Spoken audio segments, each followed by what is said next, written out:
ಯೋಂತಃ ಪ್ರವಿಶ್ಯ ಮಮ ವಾಚಮಿಮಾಂ ಪ್ರಸುಪ್ತಾಂ ಸಂಜೀವಯತ್ಯಖಿಲಶಕ್ತಿಧರಸ್ವಧಾಮ್ನಾ ಅನ್ಯಾಂಶ್ಚ ಹಸ್ತಚರಣಶ್ರವಣತ್ವಗಾದೀನ್ ಪ್ರಾಣಾನ್ನಮೋ ಭಗವತೆ ಪುರುಷಾಯ ತುಭ್ಯಂ. ಯಾ ವರ್ಣಪದವಾಕ್ಯಾರ್ಥಗದ್ಯಪದ್ಯಸ್ವರೂಪಿಣಿ ವಾಚಿ ನರ್ತಯತ ಕ್ಷಿಪ್ರಂ ಮೇಧಾನ್ ದೇವಿ ಸರಸ್ವತಿ. ಶ್ರುತಿಸ್ಮೃತಿಪುರಾಣಾನಾಂ ಆಲಯಂ ಕರುಣಾಲಯಂ ನಮಾಮಿ ಭಗವತ್ಪಾದಂ ಶಂಕರಂ ಲೋಕಶಂಕರಂ. ಸಿಂಧೂರಾರುಣವಿಗ್ರಹಾಂ ತ್ರಿನಯನಾಂ ಮಾಣಿಕ್ಯಮೌಲಿಸ್ಫುರತ್ ತಾರಾನಾಯಕಶೇಖರಾಂ ಸ್ಮಿತಮುಖೀಂ ಆಪೀನವಕ್ಷೋರುಹಾಂ ಪಾಣಿಭ್ಯಾಂ ಅಲಿಪೂರ್ಣರತ್ನಚಷಕಂ ರಕ್ತೋತ್ಪಲಂ ಬಿಭ್ರತೀಂ ಸೌಮ್ಯಾಂ ರತ್ನಘಟಸ್ಥರಕ್ತಚರಣಾಂ ಧ್ಯಾಯೇತ್ ಪರಾಮಂಬಿಕಾಂ. ದೃಶಾದ್ರಾಘೀಯಸ್ಯ ಧರದಲಿತನೀಲೋತ್ಪಲರುಚ ದವೀಯಾಂಸಂ ದೀನಂ ಸ್ನಪಯ ಕೃಪಯಾ ಮಾಮಪಿ ಶಿವೆ. ಅನೇನಾಯಂ ಧನ್ಯೋ ಭವತಿ ನಚತೆ ಹಾನಿರ್ಯತ ವನೇ ವಾ ಹರ್ಮೇ ವಾ ಸಮಕರ ನಿಪಾತೋ ಹಿಮಕರಃ ವನೇ ವಾ ಹರ್ಮೇ ವಾ ಸಮಕರ ನಿಪಾತೋ ಹಿಮಕರಃ. ನನ್ನ ಅಧ್ಯಾತ್ಮ ಬಂಧುಗಳೇ ಹಾಗೂ ಹಿರಿಯರೇ, ಈ ಸರಣಿಗೆ ದತ್ತಿ ನ್ಯಾಸಕರ್ತರಾಗಿ ಸಹಕರಿಸ್ತಾ ಇರುವಂಥ ಎಲ್ಲ ನ್ಯಾಸಕರ್ತ ಪರಿವಾರದವರೇ, ನನ್ನ ಮತ್ತು ನಿಮ್ಮೆಲ್ಲರ ಹೃನ್ಮಂದಿರವನ್ನು ಬೆಳಗ್ತಾ ಇರುವಂಥ ಶ್ರೀಮಾತಾ ಎನ್ನುವ ಆ ಮಹಾ ಚೈತನ್ಯ ಸ್ವರೂಪಿಣಿಗೆ ಅನಂತ ಪ್ರಣಾಮಗಳನ್ನು ಸಲ್ಲಿಸಿ ಈ ದಿನದ ಚಿಂತನೆಗೆ ಮುಂದಾಗ್ತಾ ಇದ್ದೇನೆ. ಹಾಗೆ ಮುಂದಾಗುವುದಕ್ಕಿಂತ ಮುನ್ನ ಒಂದು ಸಣ್ಣ ಸಂಶಯವನ್ನು ನಾನು ಪರಿಹರಿಸಬೇಕಾಗಿದೆ. ನಿನ್ನೆ ದಿವಸ ಈ 33ನೆಯ ನಾಮವಾದಂತಹ ಸಚಾಮರ ರಮಾವಾಣಿ ಸವ್ಯದಕ್ಷಿಣ ಸೇವಿತ ಎನ್ನುವಂತಹ ನಾಮದ ವಿವರಣೆಯನ್ನು ಮಾಡುವಾಗ ನಾನು ಒಂದು ಮಾತನ್ನು ಹೇಳಿದ್ದೆ. ಈ ನಾಮದ ಪ್ರಕಾರ ಜಗನ್ಮಾತೆಯ ಬಲದಲ್ಲಿ ಲಕ್ಷ್ಮಿ ಇದ್ದಾಳೋ ಎಡದಲ್ಲಿ ಲಕ್ಷ್ಮಿ ಇದ್ದಾಳೋ ಎನ್ನುವಂಥದ್ದು ಸ್ಪಷ್ಟವಾಗಿ ಇಲ್ಲ. ಆದರೆ ಲಲಿತಾ ಸಹಸ್ರನಾಮದ ಭಾಷ್ಯದಲ್ಲಿ ಸ್ಪಷ್ಟವಾಗಿ ಉಂಟು. ಆಕೆಯ ಬಲಗಡೆಗೆ ಸರಸ್ವತಿ ವಿದ್ಯಾಧಿದೇವತೆ ಇದ್ದಾಳೆ, ಆಕೆಯ ಎಡಗಡೆಗೆ ಲಕ್ಷ್ಮಿ ಇದ್ದಾಳೆ ಅಂತ ನಾನು ಹೇಳಿದ್ದೆ. ಅದಾದಮೇಲೆ ನಾನು ನನ್ನ ಒಂದು ಸಣ್ಣ ಅಭಿಪ್ರಾಯವನ್ನು ಸೇರಿಸಿ ಅದನ್ನು ಅಷ್ಟಕ್ಕೆ ಅರ್ಧಕ್ಕೆ ನಿಲ್ಲಿಸಿದ್ದೆ. ಇದನ್ನು ನೋಡಿದಾಗ ಎಲ್ಲೋ ಒಂದು ಕಡೆಗೆ ಜಗನ್ಮಾತೆ ಶ್ರೀವಿದ್ಯಾ ಅಂತ ಹೇಳಿ ಕರೆಯುವಂಥ ತನ್ನ ಹೆಸರಿಗೆ ಸಾರ್ಥಕ್ಯವನ್ನು ಕೊಡಬೇಕು ಎನ್ನುವ ಹಾಗೋ ಎಂಬಂತೆ ಲಕ್ಷ್ಮಿಗಿಂತ ಒಂದು ಚೂರು ಸರಸ್ವತಿ ಮೇಲೆ ಇಷ್ಟಕ್ಕೆ ನಿಲ್ಲಿಸಿದ್ದೆ ನಾನು.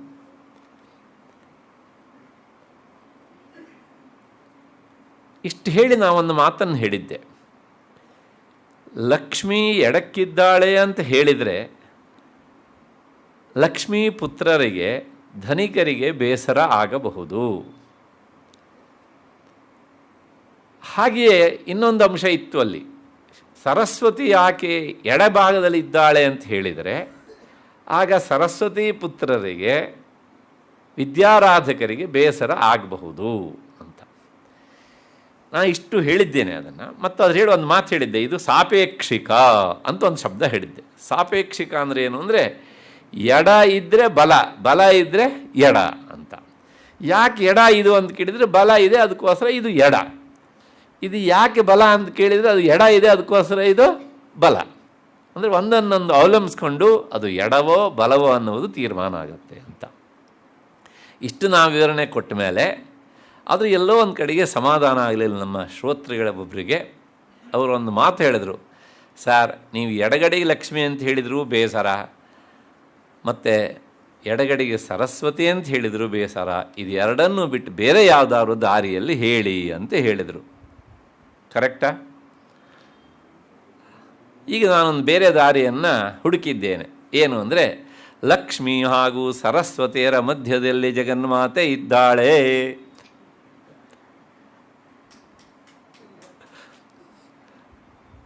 ಈ ದಾರಿ ಆಗಬಹುದು ಅಂತ ಅನಿಸುತ್ತೆ. ಹೀಗಂದ್ರೂ ಸಹ ಅವರಿಬ್ಬರ ಮಧ್ಯದಲ್ಲಿ ಇದ್ದಾಳೆ ಅಂತೇಳಿದರೆ ಇದು ಏನು ಅಂದರೆ, ಹೀಗೆ ಊಟ ಮಾಡೋದಲ್ಲ, ಹೀಗೆ ಊಟ ಮಾಡಿದಾಗಾಯಿತು ಅಷ್ಟೇ. ನೇರವಾಗಿ ಹೇಳುವುದನ್ನು ಪರ್ಯಾಯವಾಗಿ ಹೇಳಿದಾಗಾಯ್ತು ಅಷ್ಟೇ ಹೊರತೂ ಸಹ ಏನೂ ಬದಲಾವಣೆ ಆಗಿಲ್ಲ. ಅದರ ಒಂದು ನೆನಪಿಟ್ಕೊಳ್ಬೋದು, ಇದಕ್ಕೊಂದು ತಾತ್ವಿಕವಾದಂಥ ಸಮಾಧಾನ ಉಂಟು. ನಾನು ಅದನ್ನು ಕೊನೆಗೆ ಹೇಳಿದ್ದೆ, ಸ್ಪರ್ಶ ಮಾಡಿದ್ದೆ ಸ್ವಲ್ಪ ಅಲ್ಲಿ. ಆ ಮೂರು ವಾಸ್ತವಿಕವಾಗಿ ಬೇರೆ ಅಲ್ಲ ಅಂತಲೂ ಹೇಳಿದ್ದೆ ನಾನು. ಲೋಕದ ವ್ಯವಹಾರಕ್ಕೋಸ್ಕರ ಲಕ್ಷ್ಮಿ ಮತ್ತು ಸರಸ್ವತಿ ಮತ್ತು ಜಗನ್ಮಾತೆ, ತ್ರಿಪುರ ಸುಂದರಿ ಹೀಗೆ ಅಂತ. ಹಾಗಿದ್ದರೆ ಅವರು ಎಡಕ್ಕೆ ಯಾಕೆ ಇರಬೇಕು, ಲಕ್ಷ್ಮಿ ಸರಸ್ವತಿ ಯಾಕೆ ಇರಬೇಕು ಅನ್ನೋದಕ್ಕೆ ನಿರ್ದಿಷ್ಟವಾದ ಕಾರಣ ಏನೂ ಇಲ್ಲ. ಹಾಗ ಲಕ್ಷ್ಮಿಯ ಪುತ್ರರಾಗಲಿ ಸರಸ್ವತಿಯ ಆರಾಧಕರಾಗಲಿ ಬೇಸರಿಸಿಕೊಳ್ಳುವ ಅವಶ್ಯಕತೆ ಇಲ್ಲ. ಇದಕ್ಕೆ ಒಂದು ದೃಷ್ಟಾಂತವನ್ನು ಕೊಟ್ಟು ವಿವರಿಸಿಬಿಡ್ತೇನೆ. ಹೀಗೆ ಹೇಳೋದಕ್ಕೆ ನಿರ್ದಿಷ್ಟವಾದ ಏನೂ ಕಾರಣ ಇಲ್ಲ. ಆಕೆ ಎಡಕ್ಕೆ ಆದರೂ ಲಕ್ಷ್ಮಿ ಇರಲಿ, ಬಲಕ್ಕಾದರೂ ಲಕ್ಷ್ಮಿ ಇರಲಿ, ಎಡಕ್ಕಾದರೂ ಸರಸ್ವತಿ ಇರಲಿ, ಬಲಕ್ಕಾದರೂ ಸರಸ್ವತಿ ಇರಲಿ, ಫಲದಲ್ಲಿ ಏನೂ ವ್ಯತ್ಯಾಸ ಇಲ್ಲ. ಆದ್ದರಿಂದ ಅದನ್ನು ಹೇಗಾದರೂ ಹೇಳಬಹುದು ಒಂದು. ಆದರೆ ಯಾಕೆ ಹೀಗೆ ಹೇಳಿದ್ರು ಅಂದರೆ, ಕವಿಗೆ ಹೇಳಬೇಕು ಅಂತ ಅನ್ನಿಸ್ತು, ಹೇಳಿದ್ರು ಅಷ್ಟೇ. ಇದಕ್ಕೊಂದು ತಾತ್ವಿಕವಾದ ಸಮಾಧಾನ ಹೀಗೆ. ಇದನ್ನು ಅಶೋಕವನಿಕಾ ನ್ಯಾಯ ಅಂತ ಕರೀತಾರೆ. ರಾವಣ ಸೀತೆಯನ್ನು ಕದ್ದು ಕರೆದುಕೊಂಡು ಹೋಗಿ ಅಶೋಕವನದಲ್ಲಿ ಇರಿಸಿದ್ದ.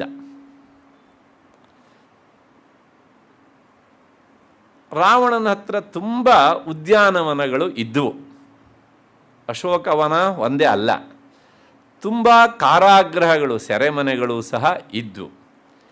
ಹಾಗೆ ಇದ್ದಾಗಳೂ ಸಹ ಅವನು ಸೀತಾದೇವಿಯನ್ನು ಎಲ್ಲಿಟ್ಟ ಅಂದರೆ ಅಶೋಕವನದಲ್ಲಿ ಇಟ್ಟ. ಯಾಕೆ ಅಲ್ಲಿಯೇ ಇರಿಸಿದ ಅಂತ ಕೇಳಿದರೆ ಅದಕ್ಕೆ ಉತ್ತರ ಇಷ್ಟೇ, ಅವನಿಗೆ ಅಲ್ಲಿ ಇರಿಸಬೇಕು ಅಂತ ಅನಿಸಿತು, ಅಲ್ಲಿ ಇಟ್ಟ. ಹೀಗೆ ಪ್ರಶ್ನೆ ಕೇಳುವವರು ಅದನ್ನು ಬಿಟ್ಟು ಇನ್ನೊಂದು ವನದಲ್ಲಿಟ್ಟರೆ, ಅಶೋಕವನ ಅಂತ ಹೆಸರಿಲ್ಲ, ಅಶ್ವತ್ಥವನ ಅಂತ ಒಂದಿಟ್ಟಪ್ಪ, ಅಲ್ಲಿ ಸೀತೆಯನ್ನು ಇರಿಸಿದ್ದ ಪಕ್ಷದಲ್ಲಿ ಸೀತೆಯನ್ನು ಅಶ್ವತ್ಥವನದಲ್ಲೇ ಯಾಕಿಟ್ಟ ಅಂತ ಪ್ರಶ್ನೆ ಕೇಳ್ತಿದ್ರ ಇಲ್ವೋ? ಕೇಳ್ತಿದ್ರು. ಅದನ್ನು ಬಿಟ್ಟು ಇನ್ನೊಂದು ಬಿದಿರುವನ ಇತ್ತು, ಅಲ್ಲಿ ಇರಿಸಿದ ಪಕ್ಷದಲ್ಲಿ ಜನ ಏನು ಕೇಳ್ತಿದ್ರು, ಆಕೆಯನ್ನು ಬಿದಿರುವನದಲ್ಲಿ ಯಾಕಿಟ್ಟ ಅಂತ ಕೇಳ್ತಾರೆ. ಹೌದು ಹೇಳ್ತೀರಾ, ಅಲ್ಲ ಹೇಳ್ತೀರಾ? ಅಂದರೆ ತಾತ್ಪರ್ಯ ಇಷ್ಟೇ, ನಾವು ಎಷ್ಟೋ ಸಲ ಮಾಡುವಂಥ ಕೆಲಸಕ್ಕಾಗಲಿ ಆಯ್ಕೆ ಮಾಡಿಕೊಳ್ಳುವಂಥ ವಸ್ತುವಿಗಾಗಲಿ ನಿರ್ದಿಷ್ಟವಾದ ತೃಪ್ತವಾದಂಥ ಉದ್ದೇಶ ಇರುವುದಿಲ್ಲ. ನೀವೇನೋ ಅಂಗಡಿ ಹೋಗಿ ಒಂದು ಬಟ್ಟೆ ಆಯ್ಕೆ ಮಾಡ್ತೀರಪ್ಪ, ಯಾರು ಕೇಳೋದು ಇದನ್ನೇ ನೀನು ಯಾಕೆ ಆಯ್ಕೆ ಮಾಡಿದೆ ಅಂತ ಕೇಳಿದರೆ, ನನಗಿಷ್ಟ ಆಯಿತು ಆಯ್ಕೆ ಮಾಡಿದೆ. ಹೌದು ಅಲ್ವಾ? ಹಾಗಾಗಿ ಬಹಳಷ್ಟು ಕೆಲಸಕ್ಕೆ ನಿರ್ದಿಷ್ಟವಾದಂತಹ ಉದ್ದೇಶ ಇರುವುದಿಲ್ಲ. ಹಾಗಾಗಿ ನಾವು ನಮ್ಮ ಇಚ್ಛೆ ಹೇಗಿದೆಯೋ ಹಾಗೆ ಮಾಡ್ತೇವೆ. ಹಾಗಾಗಿ ನೀ ಇದನ್ನೇ ಯಾಕೆ ಆಯ್ಕೆ ಮಾಡಿಕೊಂಡೆ, ಯಾಕೆ ಹೀಗೆ ಮಾಡೋದಕ್ಕೆ ಕೇಳಿದರೆ ಈ ಎಲ್ಲ ಪ್ರಶ್ನೆಗಳಿಗೆ ಈ ಅಶೋಕವನಿಕಾ ನ್ಯಾಯವೇ ಉತ್ತರ. ಅಷ್ಟೇ, ಮುಗಿದೋಯ್ತು. ಅಂದ ಮಾತ್ರಕ್ಕೆ ನಾವು ಮಾಡುವ ಕೆಲಸಗಳೆಲ್ಲ ಸಕಾರಣವಾಗಿ ಇರಬಾರದು ಅಂತ ಇಲ್ಲ. ನಾವು ಮಾಡುವ ಕೆಲಸದಿಂದ ಒಂದು ಕಾರಣ ಇರಲೇಬೇಕು. ಯಾವುದಕ್ಕೆ ಫಲದಲ್ಲಿ ಭೇದ ಇದೆಯೋ, ಭೇದ ಉಂಟಾಗ್ತದೆಯೋ ಅಂಥ ಸಂದರ್ಭದಲ್ಲಿ ನಮ್ಮ ಕೆಲಸಕ್ಕೆ ಏನಾಗುತ್ತೆ ಅಂದರೆ ಆ ಫಲವೇ ಉದ್ದೇಶವಾಗಿರ್ತದೆ. ಎಲ್ಲಿ ಸಕಾರಣ ಇರುವುದಿಲ್ವೋ ಅಲ್ಲಿ ನಮ್ಮ ಇಚ್ಛೆಯೇ ಮುಕ್ತ ಪ್ರಧಾನವಾಗಿ ಇರ್ತದೆ. ಇಚ್ಛೆಯೇ ಮುಖ್ಯ. ನಮ್ಮ ಇಚ್ಛೆ ಹಾಗೆ ಮಾಡಬೇಕು ಅಂತ ಅನ್ನಿಸ್ತು ಇಟ್ಟು, ಅಲ್ಲೇನು ಫಲ ಇಲ್ಲ ಅಷ್ಟೇ. ಇದಕ್ಕೊಂದು ದೃಷ್ಟಾಂತ ಕೊಡ್ತೇನೆ. ನೀವು ಸಾಯಂಕಾಲ ವಾಕಿಂಗಿಗೆ ಲಾಲ್ಬಾಗಿಗೆ ಹೋಗ್ತೀರಿ. ಅಲ್ಲೆಲ್ಲೋ ಆ ಕಡೆ ಇನ್ನೊಂದು ತುಂಬ ಸುಂದರವಾದ ಹೊಸ ಪಾರ್ಕ್ ಮಾಡಿದ್ದಾರೆ, ಅಲ್ಲಿಗೂ ನೀವು ಹೋಗ್ಬೋದಿತ್ತು. ಲಾಲ್ಬಾಗಿಗಾದರೂ ಹೋಗ್ಬೋದು. ನೀವು ಲಾಲ್ಬಾಗಿಗೆ ಯಾಕೆ ಹೋದ್ರಿ ಅಂತ ಕೇಳಿದರೆ ಅಶೋಕವನಿಕಾ ನ್ಯಾಯವೇ ಉತ್ತರ. ಅಲ್ಲಿ ಹೋಗಬೇಕು ಅನ್ನಿಸ್ತು, ಹೋದೆ. ಒಂದು ದಿವಸ ಹೊಸ ಪಾರ್ಕಿಗೆ ಹೋದ್ರಿ, ಅಲ್ರಿ ಇವತ್ತು ಅಲ್ಲಿ ಬಿಟ್ಟು ಇಲ್ಲಿ ಯಾಕೆ ಬಂದ್ರಿ ಅಂತ ಕೇಳಿದರೆ ಅದಕ್ಕೂ ಸಹ ಅಶೋಕವನಿಕಾ ನ್ಯಾಯವೇ ಉತ್ತರ. ಆದರೆ ಲಾಲ್ಬಾಗ್ ಪಕ್ಕದಲ್ಲಿ ನಿಮ್ಮ ಫ್ರೆಂಡ್ ಮನೆ ಇದೆ, ಅವತ್ತು ಫ್ರೆಂಡನ್ನು ಸಹ ನೋಡಬೇಕು ಅಂತ ನಿಮ್ಮ ಮನಸ್ಸಲ್ಲಿದೆ. ಅವತ್ತು ನೀವು ಲಾಲ್ಬಾಗಿಗೆ ಹೋದರೆ ಅದಕ್ಕೆ ಅಶೋಕವನಿಕಾ ನ್ಯಾಯ ಉತ್ತರ ಅಲ್ಲ. ಯಾಕೆ? ನಾನು ಫ್ರೆಂಡನ್ನು ನೋಡಬೇಕಿತ್ತು, ಅವನ ಮನೆ ಇಲ್ಲೇ ಹತ್ತಿರದಲ್ಲಿದ್ದರಿಂದ ಇವತ್ತು ನಾನು ವಾಕಿಂಗಿಗೆ ಎಲ್ಲಿಗೆ ಬಂದೆ? ಲಾಲ್ಬಾಗಿಗೆ ಬಂದೆ. ಇದು ಸಕಾರಣ, ಹೌದು ತಾನೇ? ಆದರೆ ಅಂತಹ ಸಕಾರಣ ಇಲ್ಲಿ ಇಲ್ಲ. ಯಾಕೆ ಕವಿ ಜಗನ್ಮಾತೆಯ ಬಲಭಾಗದಲ್ಲಿ ಸರಸ್ವತಿ ಚಾಮರ ಹಿಡಿದು ಬೀಸ್ತಾ ಇದ್ದಾಳೆ, ಅವಳ ಎಡಭಾಗದಲ್ಲಿ ಲಕ್ಷ್ಮೀ ಚಾಮರವನ್ನು ಹಿಡಿದು ಬೀಸ್ತಾ ಇದ್ದಾಳೆ ಅಂತ ಯಾಕೆ ಹೇಳಿದ ಅಂತ ಕೇಳಿದರೆ ಅವನಿಗೆ ಹೇಳಬೇಕು ಅಂತ ಅನ್ನಿಸ್ತು, ಹೇಳಿದ. ಅದರೊಳಗೇನು ಫಲದಲ್ಲಿ ವೈಷಮ್ಯ ಅನ್ನುವುದು ಇಲ್ಲ. ಅಷ್ಟು ಯಾಕೆ ಹೇಳ್ತೇನೆ ಅಂದರೆ ನಮ್ಮ ಜೀವನದಲ್ಲಿ ಬಹಳಷ್ಟು ಸಲ, ಒಂದೆರಡು ಸಲ ಅಲ್ಲ, ನಾವು ಮಾಡುವ ಕೆಲಸಕ್ಕೆ ನಿರ್ದಿಷ್ಟ ಅಂತ ಗೊತ್ತು, ಗುರಿ, ಉದ್ದೇಶ ಯಾವುದೂ ಇರೋದಿಲ್ಲ, ನಾವು ಮಾಡ್ತೇವೆ ಅಷ್ಟೇ. ಒಂದು ದಿವಸ ವಾಕಿಂಗ್ಗೆ ಈ ಕಡೆ ಮುಖ ಮಾಡ್ಕೊಂಡು ಹೋದ್ರಪ್ಪ ರಾಮಕೃಷ್ಣಾಶ್ರಮದ ಕಡೆಗೆ. ಯಾಕೋ ಇಲ್ಲಿ ಕಡೆ ಹೋದ್ರಿ ಅಂದರೆ ಅದಕ್ಕೆ ಅಶೋಕವನಿಕಾ ನ್ಯಾಯ ಇಲ್ಲ. ಒಂದು 2 ದಿವಸ ಆದಮೇಲೆ ಈ ಕಡೆ ತ್ಯಾಗರಾಜ ನಗರ ಕಡೆಗೆ ಹೆಜ್ಜೆ ಹಾಕಿದ್ರಿ, ಇವತ್ತು ಯಾಕೆ ಈ ಕಡೆ ಬಂದ್ರಿ ಅಂತ ಕೇಳಿದರೆ ಅದಕ್ಕೂ ಅಶೋಕವನಿಕಾ ನ್ಯಾಯವೇ. ಈ ಕಡೆ ಬರಬೇಕು ಅಂತ ಅನ್ನಿಸ್ತು, ಬಂದೆ. ಅಲ್ಲಿ ಹೋಗಬೇಕಿತ್ತು ಅಂತ ಅನ್ನಿಸ್ತೆ, ಹೋದೆ. ಇದ್ರ ಬಿಟ್ಟರೆ ಇನ್ನೇನು, ನೀವು ಅಲ್ಲಿ ಹೋದರೂ ವಾಕ್ ಮಾಡೋದೆ, ಇಲ್ಲಿ ಬಂದರೂ ವಾಕ್ ಮಾಡೋದೆ. ಫಲದಲ್ಲಿ ಏನಾದ್ರು ವ್ಯತ್ಯಾಸ ಉಂಟಾ? ಫಲದಲ್ಲಿ ವ್ಯತ್ಯಾಸ ಇದ್ದರೆ ಆಗ ಅದು ಸಕಾರಣವಾಯಿತು. ಇಲ್ಲಿ ಫಲದಲ್ಲಿ ಏನು ವ್ಯತ್ಯಾಸ ಇಲ್ಲದೇ ಇದ್ದರಿಂದ ಅದಕ್ಕೆ ಉತ್ತರ ಅಶೋಕವನಿಕಾ ನ್ಯಾಯ. ಇದು ಒಂದು. ಎರಡನೇದಾಗಿ, ಎಲ್ಲಿ ಈ 1, 2 ಅಂತ ಸಂಖ್ಯೆಗಳಿರ್ತಾವೋ ಅಲ್ಲೆಲ್ಲ ಅದು ಒಂದನ್ನೊಂದು ಅವಲಂಬಿಸ್ಕೊಂಡು ಇದ್ದೇ ಇರ್ತದೆ. ಒಂದೇ ಇದ್ದರೆ ಮಾತ್ರ ಅದಕ್ಕೆ ಎಡಕ್ಕೂ ಇಲ್ಲ, ಬಲಕ್ಕೂ ಇಲ್ಲ ಅಷ್ಟೇ. ಆ ಹಿನ್ನೆಲೆಯಲ್ಲಿ ಇಷ್ಟು ಹೇಳಿದ ಮಾತ್ರಕ್ಕೆ ಬಲಗಡೆಯಲ್ಲಿದ್ದಂತಹ ಸರಸ್ವತಿ ಶ್ರೇಷ್ಠ, ಎಡಗಡೆಯಲ್ಲಿದ್ದಂತಹ ಲಕ್ಷ್ಮಿ ನಿಕೃಷ್ಟ ಎನ್ನುವಂತಹದ್ದು ವ್ಯಾಖ್ಯಾನಕಾರರ ಉದ್ದೇಶ ಅಂತ ಎಲ್ಲೂ ಗೋಚರಿಸುವುದಿಲ್ಲ. ಹಾಗಾಗಿ ಗಣೇಶ್ ಭಟ್ ಹೋಬಳಿ ಅವರು ಹೀಗೆ ಹೇಳಿ ಲಕ್ಷ್ಮಿಯನ್ನೆಲ್ಲೋ ಕೆಳಕ್ಕೇರಿಸಿ ಸರಸ್ವತಿಯನ್ನು ಮೇಲೆ ಎತ್ತಿದರು ಅಂತ ನಿಮಗೆ ಭಾವನೆ ಬಂದರೆ ಅದನ್ನು ತೆಗೆದುಹಾಕ್ಬಿಡಿ. ಯಾಕೆಂದರೆ ಆ ಎರಡೂ ತತ್ವಗಳು ಸಹ ಜಗನ್ಮಾತೆ ಇದೆ. ನಮಗೆಲ್ಲರಿಗೂ ಸಹ ಬದುಕಿನಲ್ಲಿ ಆ ಎರಡೂ ತತ್ವಗಳು ಸಹ ಸಮಾನವಾಗಿ ಬೇಕು.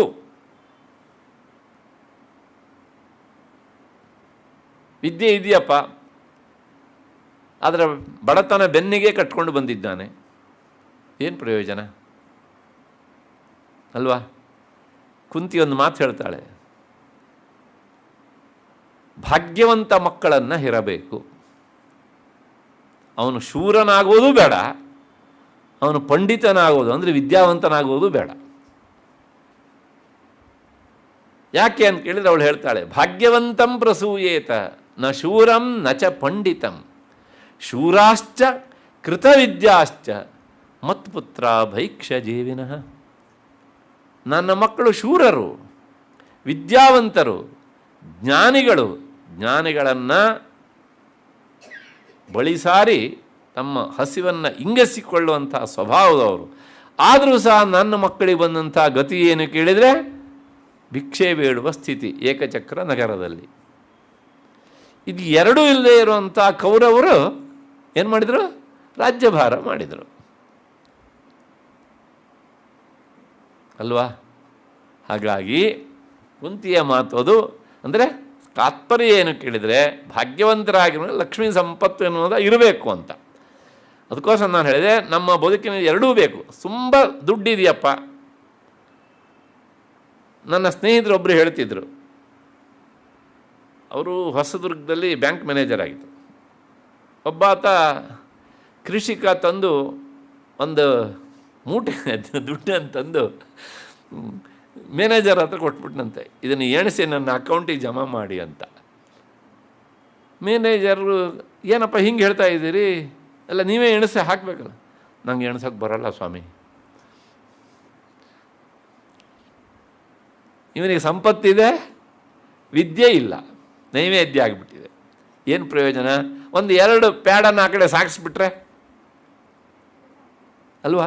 ಅದು ಗೊತ್ತಾಗೋದಿಲ್ಲ ಅವನಿಗೆ. ಆದ್ದರಿಂದ ಇದು ಎರಡೂ ಸಹ ನಮ್ಮ ಬದುಕಿಗೆ ಸಮಾನವಾಗಿ ಬೇಕೇ ಬೇಕು. ಆದ್ದರಿಂದ ಲಕ್ಷ್ಮಿ ಹೆಚ್ಚಲ್ಲ, ಸರಸ್ವತಿ ಕಡಿಮೆ ಅಲ್ಲ, ಅಥವಾ ಸರಸ್ವತಿ ಹೆಚ್ಚಲ್ಲ, ಲಕ್ಷ್ಮಿ ಕಡಿಮೆ ಅಲ್ಲ. ಅಷ್ಟು ಹಿನ್ನೆಲೆಯಲ್ಲಿ ಸಚಾಮರರ ವಾವಾಣಿ ಸವ್ಯ ದಕ್ಷಿಣ ಸೇವಿತ ಲಲಿತಾ ಸಹಸ್ರನಾಮದಲ್ಲಿ ಇಲ್ಲಿ ಸಚಾಮರರ ವಾವಾಣಿ ವೀಜಿತಾಯೈ ನಮೋ ನಮಃ ಎನ್ನುವಂತಹ ಈ ನಾಮದ ವಿವರಣೆ ಪೂರ್ತಿಯಾಯಿತು. ಅಂದರೆ ಅವರು ಸಂಶಯ ಪರಿಹಾರ ಆಗಿದೆ ಅಂತ ಅಂದ್ಕೊಳ್ತೇನೆ. ಇಷ್ಟು ಹಿನ್ನೆಲೆಯಲ್ಲಿ ಇವತ್ತು ನಾನು 38ನೇ ನಾಮದಿಂದ ಪ್ರಾರಂಭ ಮಾಡಬೇಕು. ಆ ನಾಮ ಶಚೀಮುಖ್ಯಾ ಅಮರವಧೂ ಸೇವಿತಾಯೇ ನಮೋ ನಮಃ. ಶಚೀಮುಖ್ಯಾ ಅಮರವಧೂ ಸೇವಿತಾಯೇ ನಮೋ ನಮಃ ಅಂತ ಆ ನಾಮವನ್ನು ಉಚ್ಚರಿಸಬೇಕು. ಹೊರತು ಶಚೀಮುಖ್ಯ ಮರವಧು ಅಂತ ಹೇಳಬಾರದು. ಹಾಗೆ ಹೇಳಿದರೆ ಅದು ಅಪಾರ್ಥ ಆಗಿಬಿಡ್ತದೆ. ಹಾಗಾಗಿ ಶಚಿ ಮೊದಲಾದಂತಹ ಅಮರ ಸ್ತ್ರೀಯರಿಂದ ಸೇವಿತಳಾದವಳು ಜಗನ್ಮಾತೆ. ಅಂದರೆ ಇವರೆಲ್ಲರೂ ಸಹ ಆಕೆಯನ್ನು ಸೇವಿಸ್ತಾರೆ, ಆಕೆಗೆ ಸೇವೆಯನ್ನು ಮಾಡ್ತಾರೆ. ಆಕೆಗೆ ಸೇವೆ ಮಾಡಿ ತಮಗೆ ಬೇಕಾದ ಫಲವನ್ನು ಪಡೆದುಕೊಳ್ತಾರೆ ಎನ್ನುವುದು ಆ ನಾಮದ ಒಟ್ಟೊಂದದ ತಾತ್ಪರ್ಯ. ಶಚಿ ಅಂದರೆ ಯಾರು? ಶಚಿ ಅಂದರೆ ಇಂದ್ರನ ಹೆಂಡತಿ. ಅವಳ ಇನ್ನೊಂದು ಹೆಸರು ಪುಲೋಮಜ ಅಂತ. ಲಲಿತಾ ಸಹಸ್ರನಾಮದಲ್ಲಿ ಪುಲೋಮಜಾರ್ಚಿತ ಅಂತಲೇ ನೇರವಾಗಿ ನಾಮ ಉಂಟು. ಇಲ್ಲಿ ಶಚಿ ಮುಖ್ಯ ಅಂತ ಉಂಟು. ಪ್ರಾಯಶಃ ಈ ಶಚಿ ಎನ್ನುವಂಥ ಹೆಸರು ಇಂದ್ರ ಎನ್ನುವುದು ಹೇಗೆ ವ್ಯಕ್ತಿಯ ಹೆಸರಲ್ಲದೆ ಹುದ್ದೆಯ ಹೆಸರೋ, ಆ ಹುದ್ದೆಯಲ್ಲಿ ಕುಳಿತಂತಹ ವ್ಯಕ್ತಿಯ ಪತ್ನಿ ಅಂತ ಹೇಳುವಾಗ ಶಚಿ ಎನ್ನುವಂಥ ಹೆಸರು ಹೆಚ್ಚು ರೂಢವಾಗಿದೆಯೇನೋ ಅಂತ ಅನಿಸತ್ತೆ. ವಾಸ್ತವಿಕವಾಗಿ ಆ ಇಂದ್ರನ ಪತ್ನಿ ಹೆಸರು ಪುಲೋಮಜ ಅಂತ. ಪುಲೋಮಜ ಅಂತ ಯಾಕೆ ಕರೀತಾರೆ ಅಂದರೆ, ಪುಲೋಮನ್ ಎನ್ನುವನು ಒಬ್ಬ ಋಷಿ ಅಂತ ಕೆಲವು ಕಡೆಗೆ ಹೇಳಿದ್ದಿದೆ. ಮತ್ತೆ ಕೆಲವು ಕಡೆ ಅವನೊಬ್ಬ ದಾನವ ಅಂತಲೂ ಸಹ ಹೇಳಿದ್ದಿದೆ. ಋಷಿಯೋ ದಾನವನೋ ಏನಾದರೂ ಆಗಿರಲಿ, ಒಟ್ಟಾರೆ ಆ ಹೆಸರಿನ ಪುಲೋಮನ್ ಎನ್ನುವಂಥ ವ್ಯಕ್ತಿಯ ಹೆಸರಿನ ಮಗಳಾದ್ದರಿಂದ ಅವಳ ಹೆಸರು ಪುಲೋಮಜ ಅಂತ. ಅಂತಹ ಪುಲೋಮಜಾರ್ಚಿತ, ಅದೇ ಅರ್ಥವನ್ನು ಹೇಳುವಂಥ ನಾಮ ಇದು ಶಚಿ ಮುಖ್ಯ ಅಂತ.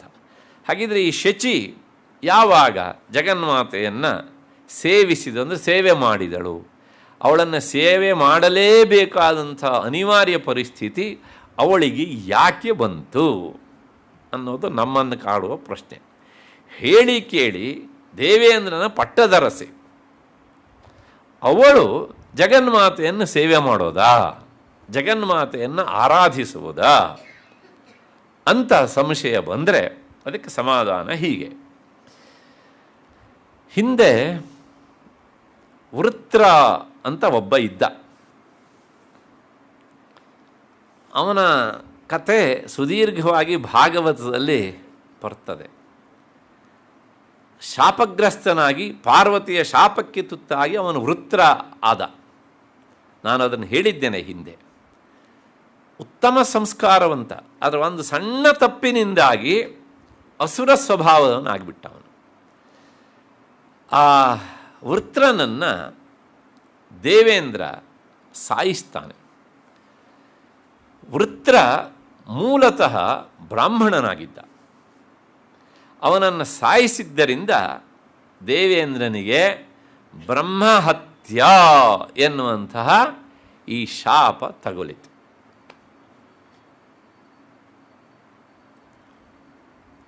ಆ ಶಾಪ ತಗುಲಿದಾಗ ಅದನ್ನು ಅವನು ಅನುಭವಿಸಬೇಕಾಗಿತ್ತು. ಅದಕ್ಕೋಸ್ಕರ ಇಂದ್ರ ಪದವಿಯನ್ನು ಬಿಟ್ಟು ಆತ ಕೆಲವು ವರ್ಷಗಳ ಕಾಲ ಏಕಾಂತದಲ್ಲಿ ಇರುವಂಥ ಸಂದರ್ಭ ಬಂತು. ಯಾರಿಗೂ ಹೇಳದೆ ಕೇಳದೆ ಸ್ವರ್ಗವನ್ನು ಬಿಟ್ಟು ಹೋದ. ಒಂದು ಸರೋವರದ ಕಮಲದ ದಂಟಿನ ಒಳಗಿರುವಂಥ ನಾಳದೊಳಗೆ ಆತ ಸೇರ್ಕೊಬಿಟ್ಟ ದೇವೇಂದ್ರ. ಇದೇ ಸಂದರ್ಭದಲ್ಲಿ ಯಯಾತಿಯ ಅಪ್ಪ ನಹುಷ ಅವನು 100 ಅಶ್ವಮೇಧ ಯಾಗಗಳನ್ನು ಮಾಡಿ ವೇಟಿಂಗ್ ಲಿಸ್ಟಲ್ಲಿ ಮೊದಲಿದ್ದ ಇಂದ್ರ ಪದವಿಗೆ ಹೋಗೋದಕ್ಕೆ. ನಹುಷ ಇಂದ್ರ ಪದವಿಗೆ ಬಂದು ಕುಳಿತ. ಆ ಇಂದ್ರ ಪದವಿಗೆ ಬಂದು ಕುಳಿತಾಗ ನಹುಷ ವಿಚಾರ ಮಾಡ್ತಾನೆ. ನಾನು ಅದಕ್ಕೋಸ್ಕರ ಮೊದಲೇ ಹೇಳಿದ್ದೇನೆ, ಈ ಶಚಿ ಅನ್ನೋದುಂಟಲ್ಲ, ಆ ಹುದ್ದೆಗೆ ಸಂಬಂಧಪಟ್ಟ ವ್ಯಕ್ತಿಯ ಪತ್ನಿ ಎನ್ನುವಂಥ ಹೆಸರನ್ನು ಹೇಳುವಂಥದ್ದು ಇರಬೇಕು ಅಂತ. ಅವನು ಹೇಳಿದ, ನೋಡು, ಆ ಪುಲೋಮಜೆಗೆ ಹೇಳಿದ, ನೀನು ಶಚಿ ಇದ್ದೀಯೇ ಅಂದರೆ ಈ ಹುದ್ದೆಯಲ್ಲಿ ಕುಳಿತವನ ಪತ್ನಿ ಆಗಬೇಕು ನೀನು.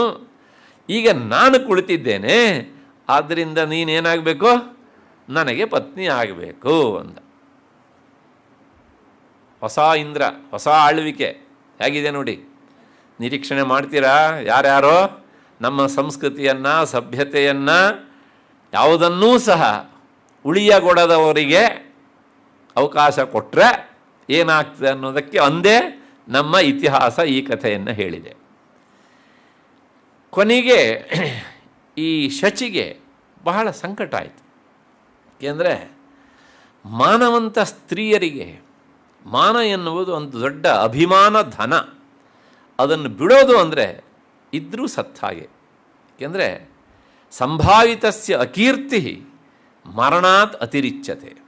ಹಾಗಿದ್ರೆ ಇವು ಬಿಟ್ಟನಲ್ಲ ಅಂದರೆ ಅದು ಬಿಡ್ಬೋದು. ಯಾಕೆ ಕೇಳಿದರೆ ಕಾಮಾತುರಾಣಂ ನ ಭಯಂ ನ ಲಜ್ಜಾ. ನಾನು ಇಂದ್ರ ಪದವಿಯಲ್ಲಿ ಕುಳಿತಿದ್ದೇನೆ ಅಂತ ಎನ್ನುವಂಥ ಸಾಮಾನ್ಯ ಕಲ್ಪನೆಯೂ ಅವನಿಗಿರಲಿಲ್ಲ. ಅದೇನು ಆಶ್ಚರ್ಯ, ನಮ್ಮ ದೇಶದಲ್ಲಿ ಅಂಥ ಹುದ್ದೆಯಲ್ಲಿ ಕುಳಿತವರು ಸಹ ಮಾಡಬಾರ್ದನ್ನು ಬೇಕಷ್ಟು ಮಾಡಿದ್ದು ಇತಿಹಾಸ ಒಂದೊಂದೇ ತೆಗೆದು ನಮಗೆ ಕೊಡ್ತಾ ಉಂಟು ಅಲ್ವಾ.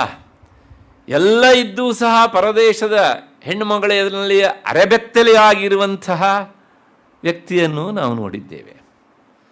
ಆಮೇಲೆ ಪ್ರಧಾನಿಯಾಗಿ ಇನ್ನೊಬ್ಬರು ಸ್ಮೋಕ್ ಮಾಡುವವರಿಗೆ ಬೆಂಕಿ ಹಚ್ಚಿಕೊಡೋದನ್ನು ನೋಡಿದ್ದೇವೆ. ಆ ಘನತೆ, ಗೌರವ ಅದೆಲ್ಲ ಗಾಳಿಗೆ ತೂರುವಂಥದ್ದು ಇವತ್ತಿಂದಲ್ಲ, ಇತ್ತು. ಅದೇ ನಮ್ಮ ದೇಶದ ಆದರ್ಶ ಅಂತ ಅಂದುಕೊಂಡವರು ಹಾಗೆಲ್ಲ ಮಾಡಿದರು.